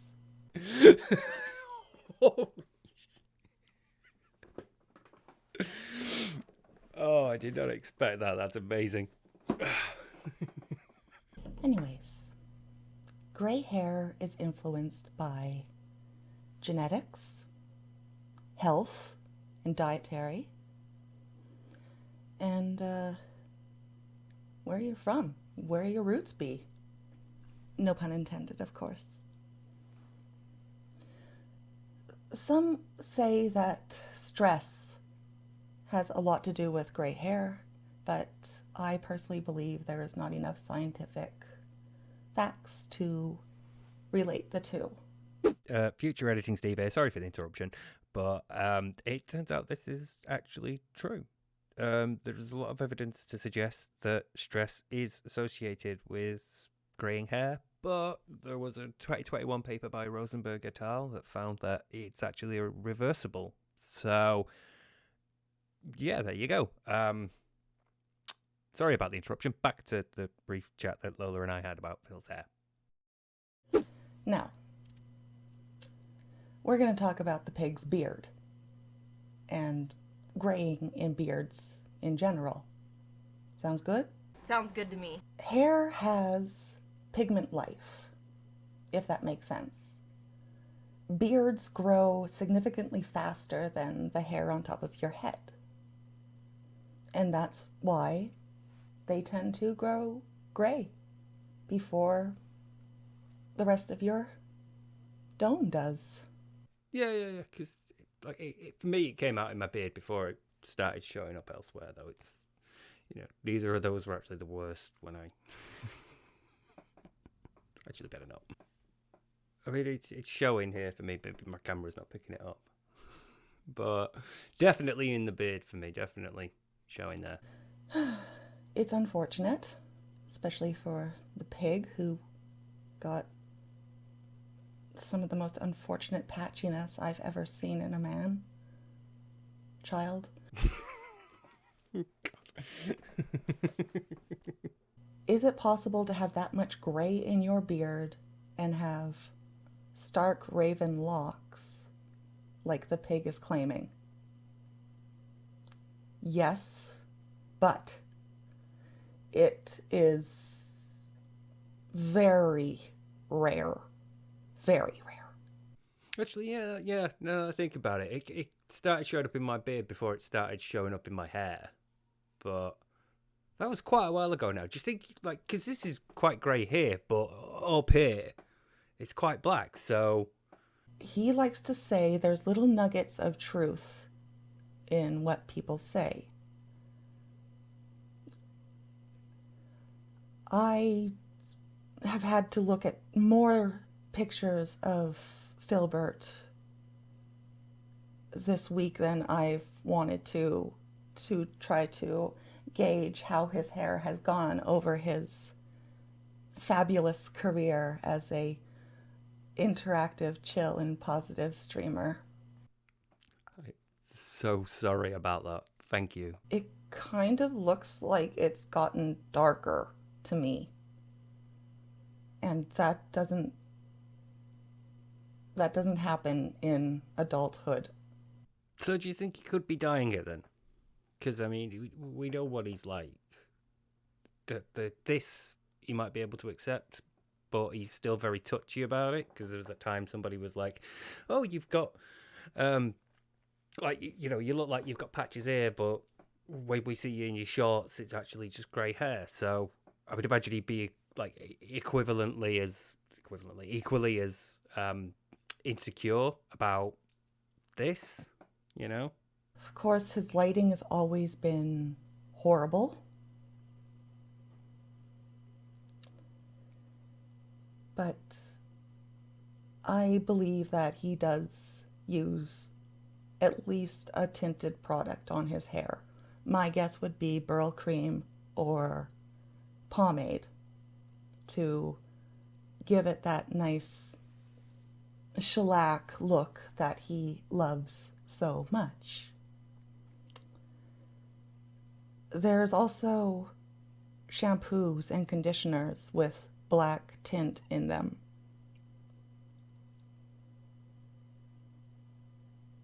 If you let it build up, it can work. Well, it would have to build up a lot, because that's like assuming he showers regularly enough for it to build, so... Now, about his mother combing his hair. So do you think his mum had something to do with it then? How Ugh. It just doesn't make sense. It doesn't. Your hair is determined by rhythm. As you can see, I have a little bit of wave in my hair. If I took a flat iron to that, it goes pin straight. But if I put a little bit of moisture, a little bit of crimp in there, it goes right back to its curly state. Yeah, mine will do that as well. Like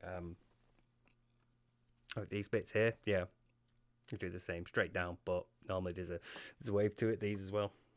So you can't change that without using a perm solution to change the bonds, but that's science. I was going somewhere with this, pardon me. Well, I mean, my thing with his mum is that, you know, he kept saying that she was doing it until he determined that he wanted a different style. So, you know, I'm assuming, like, she gave him, is it a cowlick? Yes. Cowlicks and whirls. They are what can change the direction of your hair. A cowlick being what's in the front, like, think the movie Something About Mary, you know, when there's hair gel. That's what a cowlick is, and it usually goes like this, and they're most commonly in your fringe area. Whirls are exactly what they sound like. They're little twisted whirls, mostly found in the crown area. He doesn't have a cowlick here. He doesn't have whirls there either. You can train your hair, like your bangs, to swoop in a different direction, but they will always want to go back to their original state with extreme ease. Yeah, mine does that as well. When I flip it over one way, or if I part it down the middle, it very, very quickly flips back to its normal, natural sort of parting. So, yeah. For the hair to change its pattern the way that he says, it would have to have so much weight enough that it would be able to lay flat, which means that his mother would have intentionally given him the dictator haircut, and I don't want to think about that. There is definitely something prophetic to that. Yeah. So, no, his mommy did not influence how his hair grows, because that's how Mother Nature deems it. So at least one mother, just nature. Yeah, that don't look too bad, actually. I'm quite impressed with myself. Sometimes I do this in my sleep. Like if I've fallen asleep with my hair tied, or if there's like one within hand's reach, I'm like vaguely aware of the fact that I'm playing with my hair above my head, and then I'll wake up and it'll be like off to one side slightly, or it'll be, you know, like forward, but it'll be tied up like this. So, and then it's usually a real pain once I take this out, and it sort of goes poof. It can be unmanageable sometimes, but yeah. Anyway, that was me and Lola talking. Thank you, Lola, for doing that. I'm really sorry about the amount of like pictures of Phil that you had to look at. I do really appreciate it.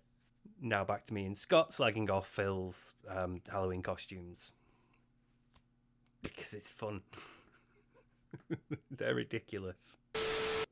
What we do now is that we go through his different haircut cuts, and then I come back and tell you, we talk about what the funniest things ever are. Yeah. Okay, we do the haircuts next, yeah? Because otherwise, like, I'm just doing a massive, like, and you're going to have to edit this, and you're going to be like, why did I let us blather on? I think I'm scared of editing long files. These are my favourite Phil haircuts, then, aren't they? Wait.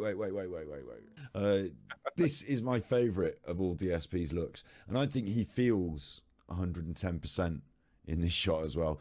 I think, you know, he's perky, he's primed, and from the look of it, someone's actually had to backcomb this, part it, style it. I imagine he sat there while Cat did it. You could put them on a model and just, dummy head, and you can do it. But I think he sat there with it on, looking in the mirror, doing his curls, seeing what it was like. I think that's his favourite. That's certainly my favourite. Certainly my favourite. And if you do fancy I think it's in calls 250 an hour. You'll stay all night for 500, but you do have to provide breakfast the next morning. I think it's, okay, so I think it is right. Why didn't he shave? You know when because he's too late, and the beard is iconic. Ken doesn't have a beard, does he? You don't want to go that full on. It's a cheap last minute Amazon delivery. Not putting in the effort of shaving. I thought it was quite an expensive wig. Yeah, I think he asked for Ken Masters, and they gave him Barbara Streisand. Also, I said this yesterday, but they said, I would like a Ken Masters wig, please. And the man in the shop said, we don't have any. Get me one of those blonde wigs from around the back and a marker pen. And what was the name of the fucker? Ken Masters wig. Just come in, just off the boat from China, mate. Ken Masters wigs. There you go, mate. Sold another one. Crossed out Barbara Streisand. Yeah, crossed out Barbara Streisand. What is he? Street fighting Barbara, crossed that out. Strides. Yeah. Ken Masters wig. There you go, mate. All right. It does feel comfortable in it, and I think it's like when you have to tighten yourself up a bit. Like said, you're going to a wedding, so I've got a suit to wear. I have to shave, do done so I look good. You walk out like bit of aftershave, smart carry shoes, the way you carry yourself. You good. I think he feels that. Absolutely, yeah. He's $1 million. For the first time in his life, this is long hair. He's never had long hair before, so this is amazing. Because he's worth it. Like I said, yeah, because I'm worth it. Maybe he's born with it. Maybe he's marmalade. Feel like Thoran. Maybe he's born with it. Maybe he's made of lard. It would explain the pallor. But yeah, he loves it. It's frustrating though because that's not Ken Blonde. Ken Blonde, he's just yellow. Yeah, Ken has a very canary yellow. Yeah. Yeah. Although it's some you can't call it, but and Ken's not wearing my nan's blouse either, so don't know who sold it. Ken's. I've got your nan's oven gloves on. Yeah, Ken's gloves. Like you could actually buy UFC striking gloves or whatever, like proper looking ones, couldn't you? You didn't have to go the sort of soft play cosplay route because you are a grown up. But for one night only, Matthew, I will be Ken Masters. It stars in their eyes. Could you edit? Right. Yeah, edit to Steve. Right. Try and find the tweet because I'm pretty sure he said that this was like the most expensive. The most money he's ever spent on a costume, so yeah. I ordered the costume online, and by the way, if you can believe it, I will not exaggerate here. This is the most expensive costume I've ever bought. I'm not shitting you. That's the wig. It was short notice. The costume itself is made of tissue paper, so I can't see it being that expensive. And once it's worn once, it's sullied and it can never be worn again. So that's going straight in the bin. The wig he's keeping for Friday nights. No. That's going in the closet. That's going in his cupboard. So that, he's keeping it. Do you know what? 5 years, he back out and go, hey, do you remember that Halloween when I dressed up as Ken? Yeah. And also, maybe when the algorithm picks up, he can sign it and sell it to a fan. He's probably hoping that he'll get the wig out again and someone will pay him to put it on and then he'll be like, can we do a wig street, guys? He'll do it. Derek will win the auction for the bottoms, but he's not interested in the top. Yeah, so Ken Masters wig, that's my favourite. Next up, this is also a very good look on Phil. Like compared to what Phil normally looks like, this to me is a 10 improvement, step up. Like would improve his streams. Wild man Phil. I think this looks great. Is this Bob Ross? Is it Bob Ross? I thought it was Mankind from the WWE. Or no, it's the Bob Ross. You sure? He looks like he's wearing his school shirt. It looks like it's someone that's been in detention for like 15 years. He looks like when Rimmer crashed on that planet where time moved faster for him. 200 years. 200 years on his sofa in front of the camera with the Christmas lights. He looks like he's been stranded on a desert island and he's only been able to eat coconuts. Yeah. He's gone Coco Loco. Poor Phil Liam. And this to me is a really good look though. Like nice solid hairline, big heavy, dense. But Phil's hair doesn't grow like that though, does it? Phil's hair just grows out and down like regular hair. It's not. Yeah, Afro-Caribbean hair that causes afro, it grows in it. It's got an elliptical. The hair follicle is slightly elliptical and it causes it to grow in a spiral. So yeah, you get a lot more definition and density out of it. Yeah, it's not Phil's natural look. Hair care for like black people is a very different thing. Yeah, it's got its own industry really. Like you have to have specialist skills. Yeah, absolutely. But that's also weird to say that because I'm sure that if you just grow up with hair like that, you don't consider them specialist skills. You're just like, that's how I do my hair. But yeah, like in terms of my job as a hairdresser and training for that sort of stuff, special skills to do proper cornrows and to do all the detailed work. Yeah. I don't think Phil's gone for that. Here he's gone for it's grown into a big matted mess and now you can't get a comb through it. That's what he's gone for. Like here. a Brillo pad. Yeah. See, again, you just get the idea that he's lazy. That he would have just let grow out, wouldn't he? He wouldn't have bothered doing it, and he would have just ended up in a mass. Like that because my cat. Sorry. My cat's quite. She's got a problem with her back, so she can't clean like the back of her fur around like her tail and her back legs. So you have to either brush it through or it starts to mat, and it looks like that. It looks like it's just not. He looks like the back end of a matted cat. I tell you what, he looks like the worst Christmas ever. This is the Santa Claus, don't you? It's young Santa before he lost all the colour. Young Santa. Before he started wearing red, he realised that wearing snow white is like a hazard. So.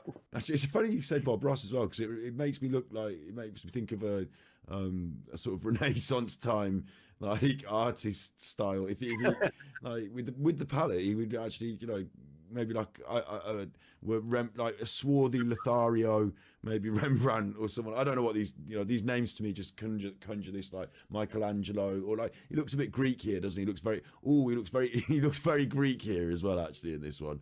He does. Yeah. Swarthy pirate Phil who's coming off a jaunt. This could be fisherman Phil as well. If you give him some big wellies and a big coat, this could be Norwegian fisherman. Yeah, he's like swarthy fisherman Phil. Fisherman's Phils.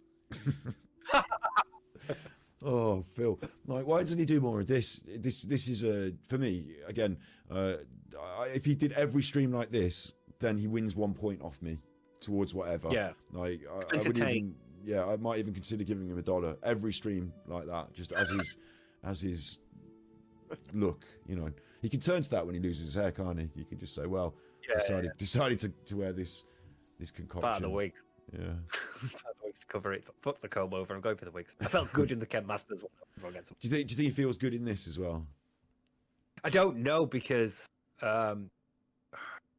it's not as interactive as the Ken Masters one. He kept like it was like pro tip, guys, tuck the hair like behind your ears and it stops from falling forward. And I was like, his wife is on where I am is his wife, so she's been cut off on this one, but he had to go through this one with his wife in the shot as well, so that was an extra difficulty. But there is a tinge of sadness in his eyes. I do see that from Captain Birdseye Phil. I just don't think he enjoys that one as much. And he did the weird sort of like, "Yes, hello, children. Today we'll be painting little mistake." And he was really weirdly pitched. This shirt does something to me as well. The combination of the shirt and the overgrown swarthy hair. Feel itchy. But it makes me feel like someone that works in the bank has been locked in the utility cupboard for 6 weeks.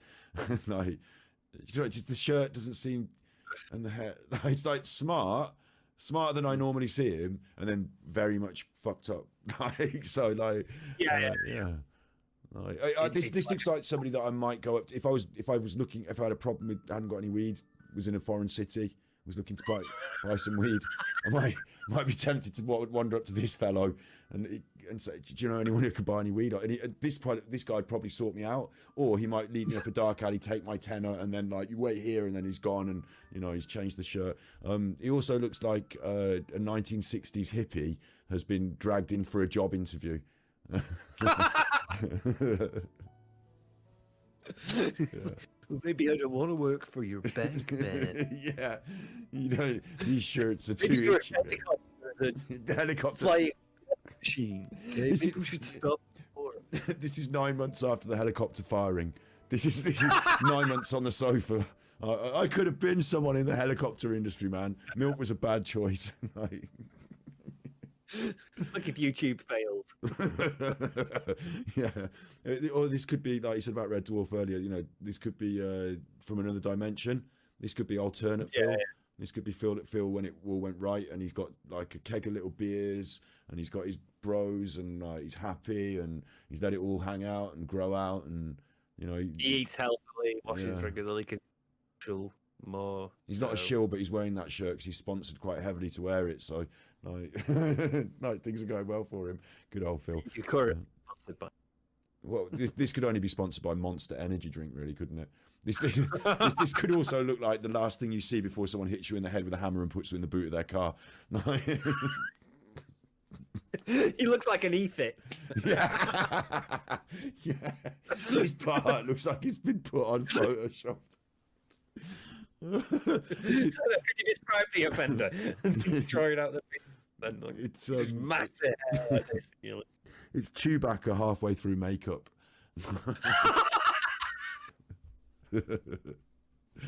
Oh, you know, I do try and put so much of myself into the performance, you know. Do you know the guy who plays C-3PO is like really salty about other people doing it. So you know, like in so you know, like just a Star Wars mobile game or something like that, and you know, like the C-3PO is the one who's like, you know, to move forward, press this to do that, right. And it'll be someone else. But you know, you wouldn't bother the cast for like voice. So you know, and they'll get someone in to do it, and he gets really bitter about it. And so he's in the most Star Wars games, like for voice acting, because he wants to do it all. Yeah. Like you're not going to get Mark Hamill for every Star Wars game that's released, are you? So. Yeah, exactly. You might not get the main cast, but you could at least get C-3PO. Like, he doesn't have to do a lot. Get him in. Yeah.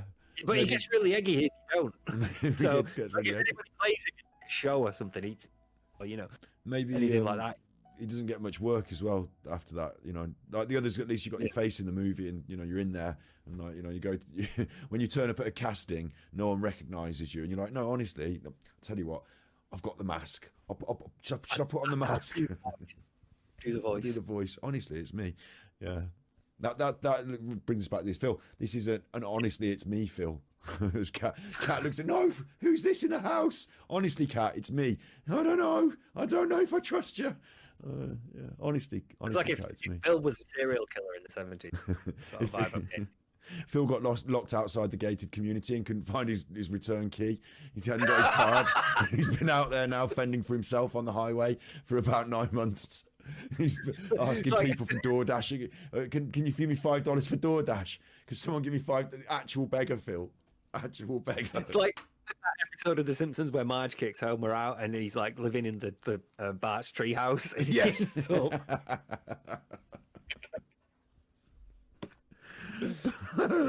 Out with the woodland creatures. This could be Woodland Wilds Phil as well, couldn't it? This could be Lumberjack Phil. Munich with nature, Phil. Yeah. Ice fishing Phil. Yeah.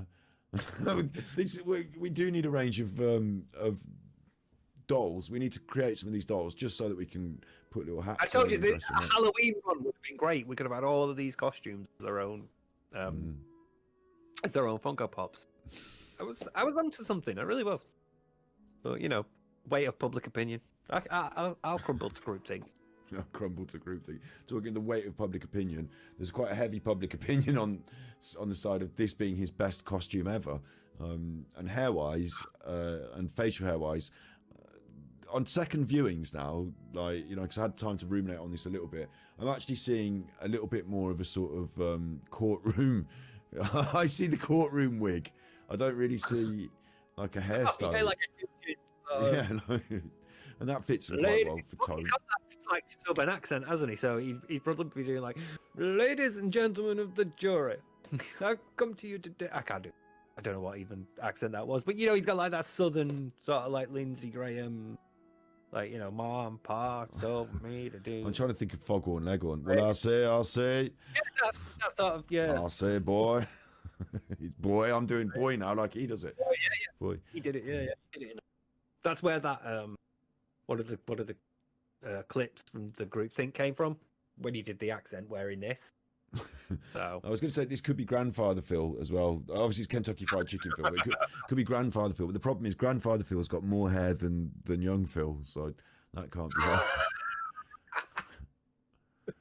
It's like a 1940s French, no, sorry, a 1400s French Pompidou. That's what it reminds me of as well. Like he's in Louis the court of Louis XIV.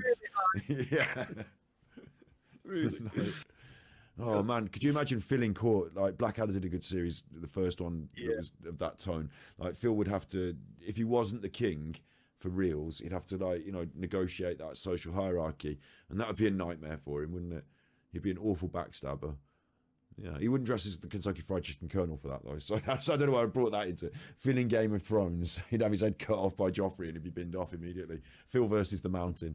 Do you think he's going to accept it and grey out like this, end up white? Or I don't think he does. I think it thins to the point of being a problem before it whites. Before it, yeah. right. I think that's the problem for the poor bugger. Because I mean, like, every costume that he's had so far, the wigs have like increased his volume, like beyond what he could grow by this point. So this lighting setup does mask a lot of it, doesn't it? Now we think and look about it, like, and the quality of it. That's back when he used to use the filter by accident, though, isn't it? I think. Oh, there's a filter on there. But he's gonna DSP Gaming. Thin hair. Like this is gone beyond, and the worst thing for it is when it's just above you there. I suppose I'll put it. Yeah, like this is a collage of his thinning hair here. Is the worst thing about it is that he allows it to get that greasy, which causes all that extra definition. It makes it already reflective on screen. It's just a no-no. I would suggest wash it more, but then like you don't want to overwash it because it does cause problems. But at this point, like I think there's something else that we could say that I haven't said, is that Phil's peers. When I say his peers, I mean the people that he sees on the telly that he thinks he's better than, right? Yeah. They're all getting like hair implants or, you know, teeth whitening, stuff like that. You know, they're going to age a lot more. They're going to appear to age a lot less than Phil will, and he's going to see his peers, the people he recognises, you know, on the telly and stuff like that, looking a lot better than him, and he's simply not in that ballpark to have any of that cosmetic surgery done, whether he wanted to or not. So I think he's going to have a bit of a tough time reconciling his place within it all, you know, because if you see yourself like a normal person and you see normal people around you aging, that's normal, it's okay. But Phil's got this like psychological problem where he thinks he's a little bit better than normal people. So the king doesn't lose his hair. Also consider, right, all his media consumption will probably be through you, because it'll be like cat watching. But those people are getting younger. That it's just more as newer and newer people start on the platform and get various levels of success. Those people are going to be younger than the people that are Phil's age, that are over 40. You know, so all he's going to see is the popular ones looking younger and younger. Whereas, you know, he's not going to be able to cope with that. Whereas if he was surrounded by his peers, the idea of aging might be a bit more acceptable. We all know we've got craze and we're going old. It's fine. We accept it. He refused to dye his hair like those other children's entertainers. Yes, yeah, he did. So what he's done instead is like the anti, like it's so Phil, isn't it? Like you could have a cool style haircut. You could have whether it's up or down or this style. No, I'm gonna have slicked back or shaved off short, and that's like, you know, haircut. Fuck haircut. Not using haircut, not monetizing haircut, not got blue hair, green hair. Fuck you. It's like a fuck you haircut. I mean, wonders if that's because, like, when he was brought up, and I know, like, not everybody sort of like likes the mention of politics, but he's brought up in a pretty nuclear family in that he's quite middle class, because his dad was well off at least working the job that he. So he was brought up quite comfortably, and it was in a place where you had regular like heteronormative values, especially from his mum, who was the woman is the one who does all the cooking and the cleaning, and the dad's the one who goes out and does all the work. Yeah. But within that sort of frame of patriarchy and the idea of masculinity, you have very limited haircuts. Yeah, It's your hair is all absolutely, short. yeah. You don't Short have back long and hair as a sides. man. Yeah. So I wonder if like it comes from that. When It's every like time you he's see got- somebody, it's a bit like Ninja or Markiplier with bright hair. Yeah. You know, And Phil's got like- a very sort of traditional sense of family values, hasn't he, in a way? So that haircut would Yeah. totally fit with that. And also being a householder and family operator, you have to have like a no nonsense, short back and sides, yeah. sensible man about town. Yeah. So I wonder if like part of it is that at least, because it must just like make him uncomfortable. Like, why would you do that? You're a man. Why are you like dyeing your hair like that? Trying to be stupid, be a kid? And it's like, mate, it's his hair. He can do what the fuck he wants with it. I'm not asked. You shouldn't be either, you know. So we're on a countdown now, because as the days progress, the follicles fade, and he eventually starts to lose more and more to the point where it becomes untenable. And at some juncture, he has to make a big life decision, and that will be in itself. Knowing Phil, it'll be a huge meltdown, won't it? The only thing we didn't talk about was, we talked about it yesterday, was the incident and his hair during that. Yeah. We've also not talked about King Jong-un. No, we didn't bring up King Jong-un again today, did we? We did bring up the fade. That's Yeah, you know the when you get short when you fade, get yeah. leveling. Yeah. Right. So Do you want to do short? I'll bring up so both. well, we're on the incident. Yeah. We'll do the incident. Yeah. I can't. Do you know what? I can't remember what I said about the incident. That has any It's context. fluffy. It's fluffy. It's volume. There's volume to it, and that wasn't that long ago. Mm. The incident. So It's a very small, poor quality webcam image as well, though, isn't it? So it's hard. Yeah. Like hard to But you really can see. still But there's see a lot them. of it, isn't there? Yeah. there's you can see where it ends, and you can see how far from his head it's coming. There's mass there. There's hair there. So I think it's fresh out of the shower. That's what it is.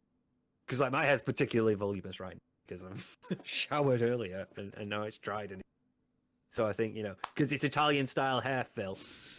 Italian style. It could be Greek by way of Jewish escapees from the war. Because his dad's a concoction of European. I just think it'd be funny because Phil would be ashamed of saying I've got like Jewish Greek origins. I think he'd be ashamed of it. So I think it'd be funny if that would then cover it up by saying he's Italian. Here he looks like Peter Sutcliffe.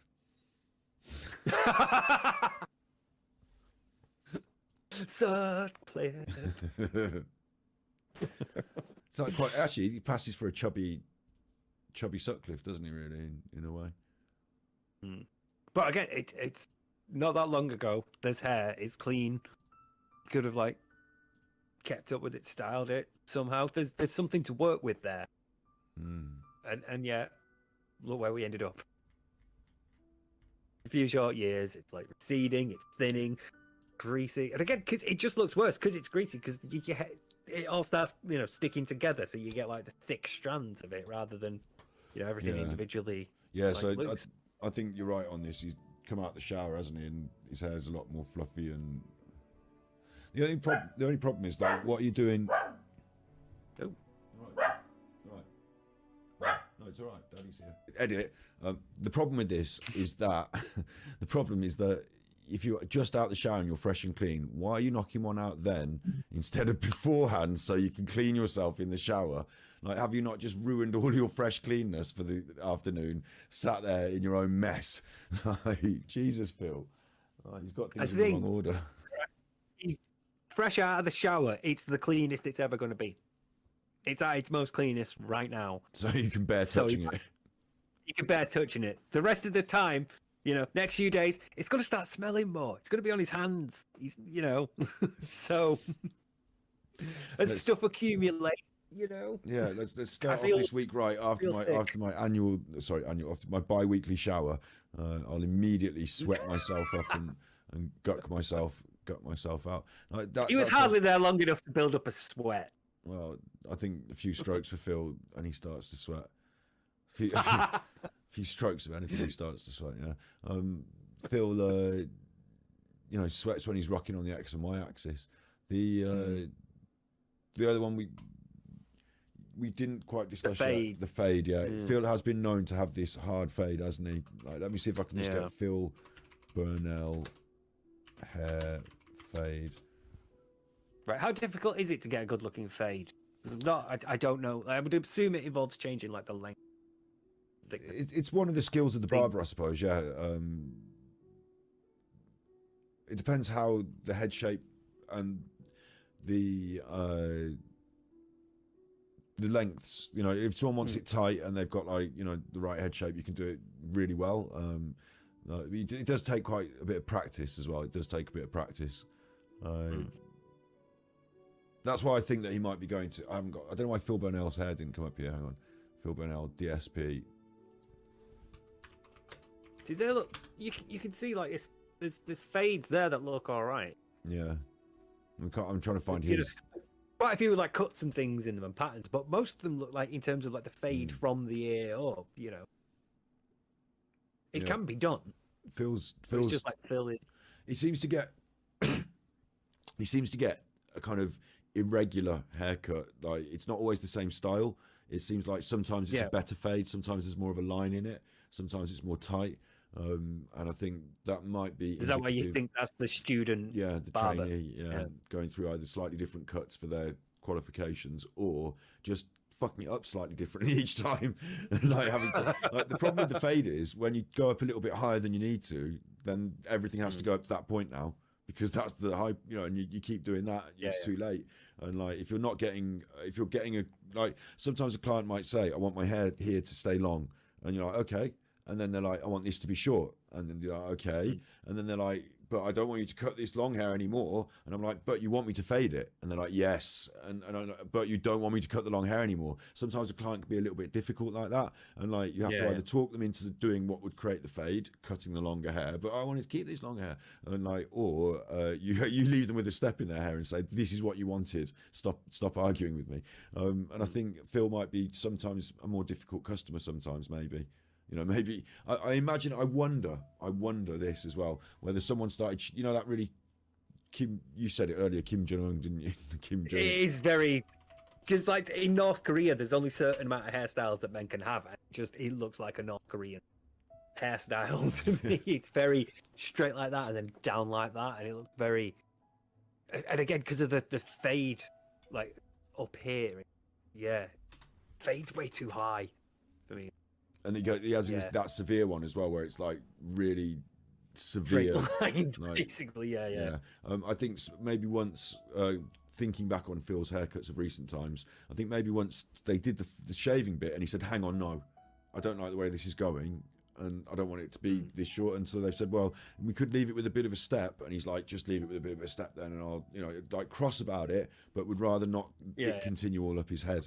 So I wonder whether Phil's backed out of a haircut before and done the walkout, done the rage quit on a haircut. That could quite possibly happen, because I suppose at least the benefit of having shorter hair like that is that if you do fuck it up, it's not that long to grow it back out and repair it. Yeah, it's not that long to grow. So that's what I said to all the customers. We used to put that on the back of our business cards. It doesn't take that long to grow out. Don't be such a moody bastard. No, I used to personally. I had once when I was learning to be a barber, like learning it, and they threw me at the deep end once, and I felt quite bad that the customer wasn't happy that it was too short. And after that, it's so much easier for me to just cut a little bit more off. Just a little bit, come back in 2 days if you want, and just say, look, this bit is still too long. Like, I'd rather do that than go the other way and then go, oh, I cut too much off. Oh, it's fucking shit. So I would always err on the side of caution in that aspect, and I would encourage other hairdressers to do so too. Like when you say an inch and someone else says an inch, and like you show them, and then but there's always that moment where like maybe they reconsider and it's too late then. So yeah. Thanks for having me on your show. Oh no, thanks for appearing in my video. I'm sat next to an image of Phil post nut. So it's not been the best video to ever be in, to be honest, Steve. Thanks for having me, though. No, it's been great. It's been great. Yeah. You're the one who picked the background, mate. That's true. You're the It's one my who's fault. chroma keyed it It's my out. fault. I've got blackboard. There he is. Whee. I'll zoom in on you like that. Like You cut can edit me everything out. You can edit me off. You Yeah. can edit me upside down if you want. No, it's fine. Didn't really have any sort of idea about what I wanted to do with it for this bit. I did briefly think about putting it in pigtails, but it's kind of predictable given like what else I'd done with it, and plus profit will pay for that, so why give it away for free? But yeah, if you're watching this right now, then it means you've gotten to the end of the video, and I want to say thank you, because this has been a bit of a weird video. I know it's not like what I would normally do. It was supposed to be the end of, was it Champions? And it just made the video too long. And I know that that's a bit, it's a bit rich coming from me, but it was going to go at the end of part 2. So it would have pushed that video over, but I didn't want to not release it. So I just sort of kept it to one side for a bit, and then you heard at the start. So yeah, that's why it's here. That's why it's a video all of its own now. And that's why I needed some outside help. So thank you massively, huge respect, biggest of ups to Scott and Lola for helping out with this. And, I know that in a couple of minutes I'm going to have to go edit this. Come on, Steve. They helped you out. The least you could do is put their names on the fucking screen. Come on, Steve. Knob. But I am really grateful for what they've done for me. They took time out of their lives to help me with what was ultimately a silly idea. And I do appreciate that. So, thank you, Lola. Thank you, Scott. I really, really appreciate it. Help make this video good. It was going to be shit otherwise. So yeah, that's pretty much it. Don't really have much else to say, because it all just boils down to he's insecure about his hair, which is fine, because hair means a lot to us. Most of us tend to sort of it's a core part of our identity. We style it certain ways. We want it to look certain ways. When it feels good and looks good, we feel good, because we think, oh, it look good. My hair feels best when it's down and I can do stuff like this with it, which is why I like playing with it and doing that sort of stuff. So, hair matters, and he's insecure about it. And he wouldn't have to be if he took more care of it, because, that's ultimately what this is about. He doesn't wash his hair enough, and so it looks like shit, and he feels like shit, and because he can't take the responsibility of, it's my fault because I don't shower enough. Instead, it has to be greasy Italian hair. So yeah, that's pretty much it now. I do have some personal updates about me back and how that's going to affect the channel and that. If you are interested in that, then just hang on a sec. But if you're not, then yeah, video's pretty much done now. You can go and watch something else or do something else, or anything with your lives, because we all fucking have them. So yeah, thanks for watching, and I appreciate it. Thank you. If you're still watching, thanks for sticking around. It's reassuring to me, because it means you want to know, you care about me, you want to know how I'm doing. So let's get into it then. feels weird, sorry. I've mentioned it on a couple of podcasts and in comments and things. So my sort of rough time scale is, by the time this video goes out, I should be in hospital.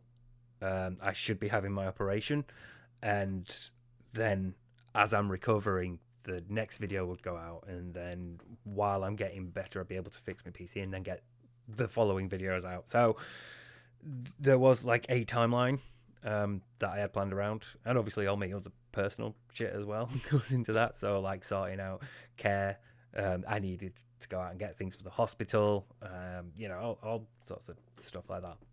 I've been doing that for the last few weeks, as well as editing so that all this stuff was ready, so that I didn't have to be here at my desk all day while I was recovering. And it was 2 weeks ago, just before that being said, it was like 8 o'clock. The hospital, the specialist secretary phoned me up and told me that they'd had to cancel my my operation, because they'd had more emergency cases coming over the weekend, so he'd have to reshuffle his schedule, so to speak,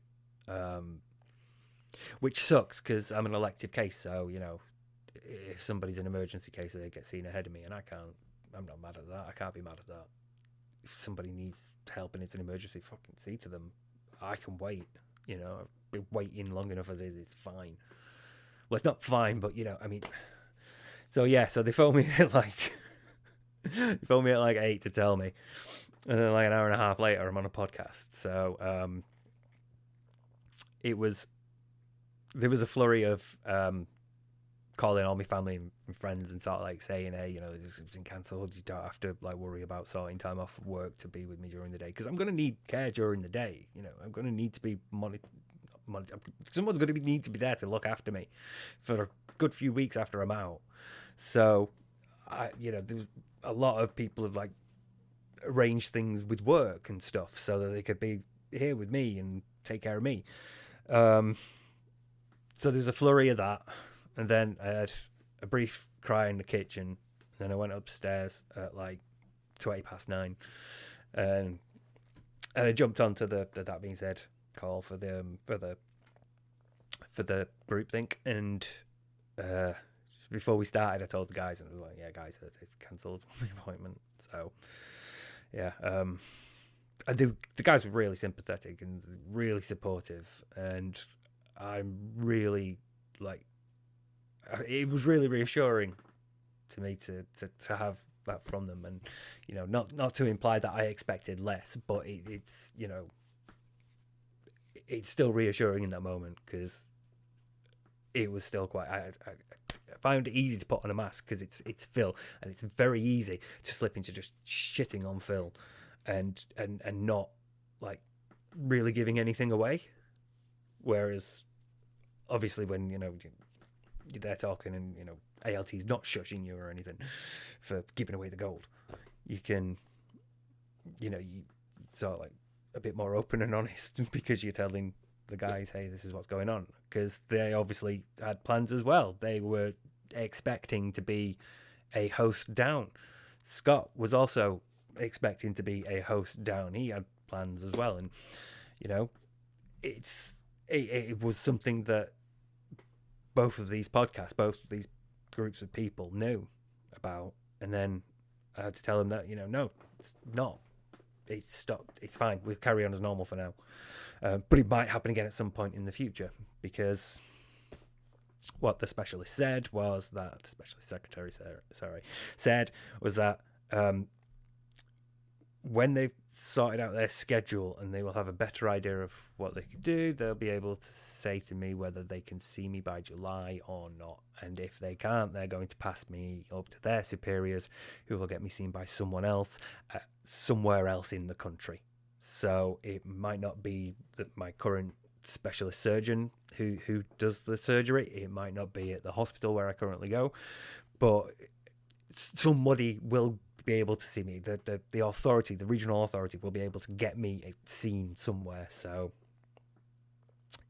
there's like that at least, but it was still a shit week or so when I sort of had to process all that and come down from the, yeah, no, it's not happening. It's actually not.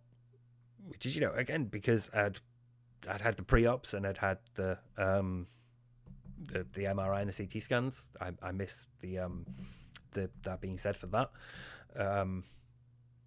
So you think, great, it's coming.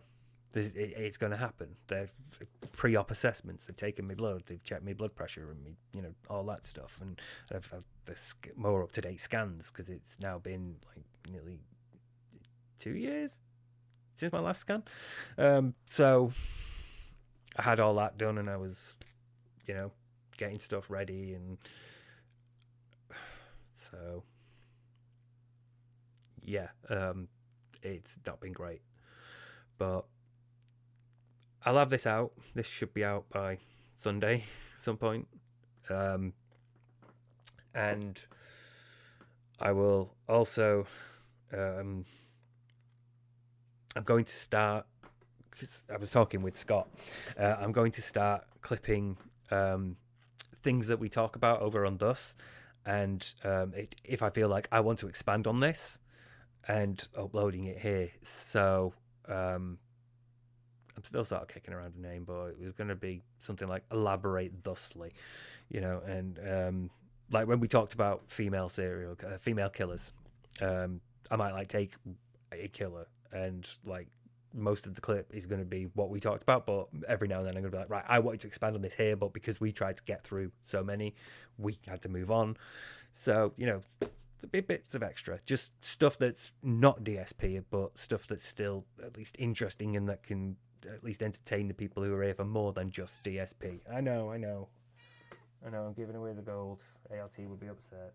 Also, at some point soon, I'm going to be turning on monetization. I'm not necessarily going to be running ads, but yeah, I know, I don't like ads either. They ruin the app. But maybe like super thanks and super stickers and channel memberships. I don't know what I could do for members at the moment. It would be something really like cheap, like a quid, and at first it would like names in the list at the end of the video while I'm doing this like wrapping up bit, and then I might look into producing like extra stuff, like maybe some bits that I'll cut out of these videos, maybe upload them as like extra bits, or like expand on other quick bits, or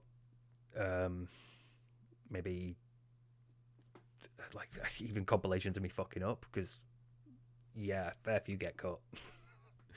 It's not really a thing that I ever thought I'd end up doing.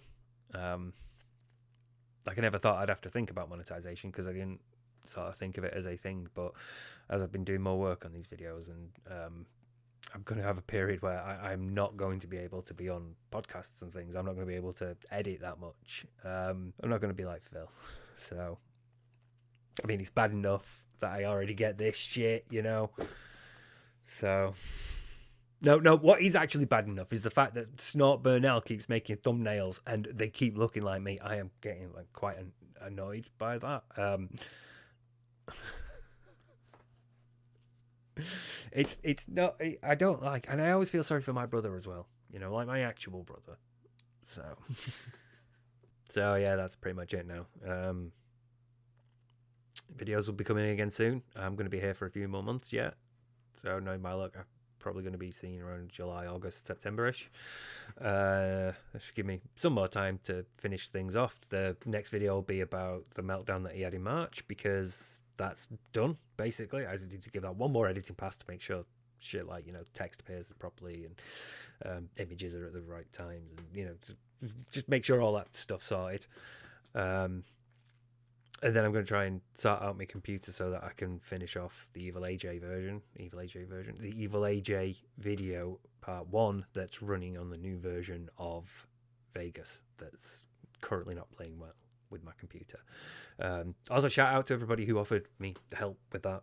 I do know what the problem is and I know how to fix it, but I wanted to get these done first, and I thought I'd be able to fix it while I was, recovering, because it's just mainly,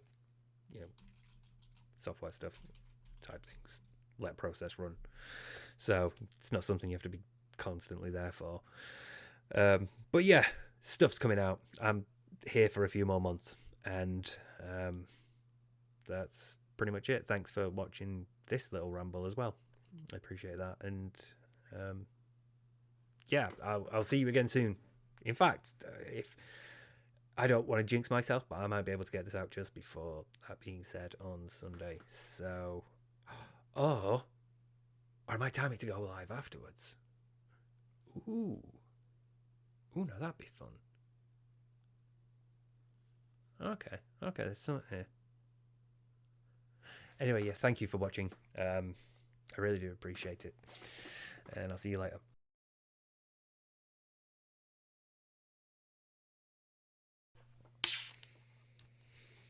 It's alright, you're going to cut most of this anyway, Steve, you're fine.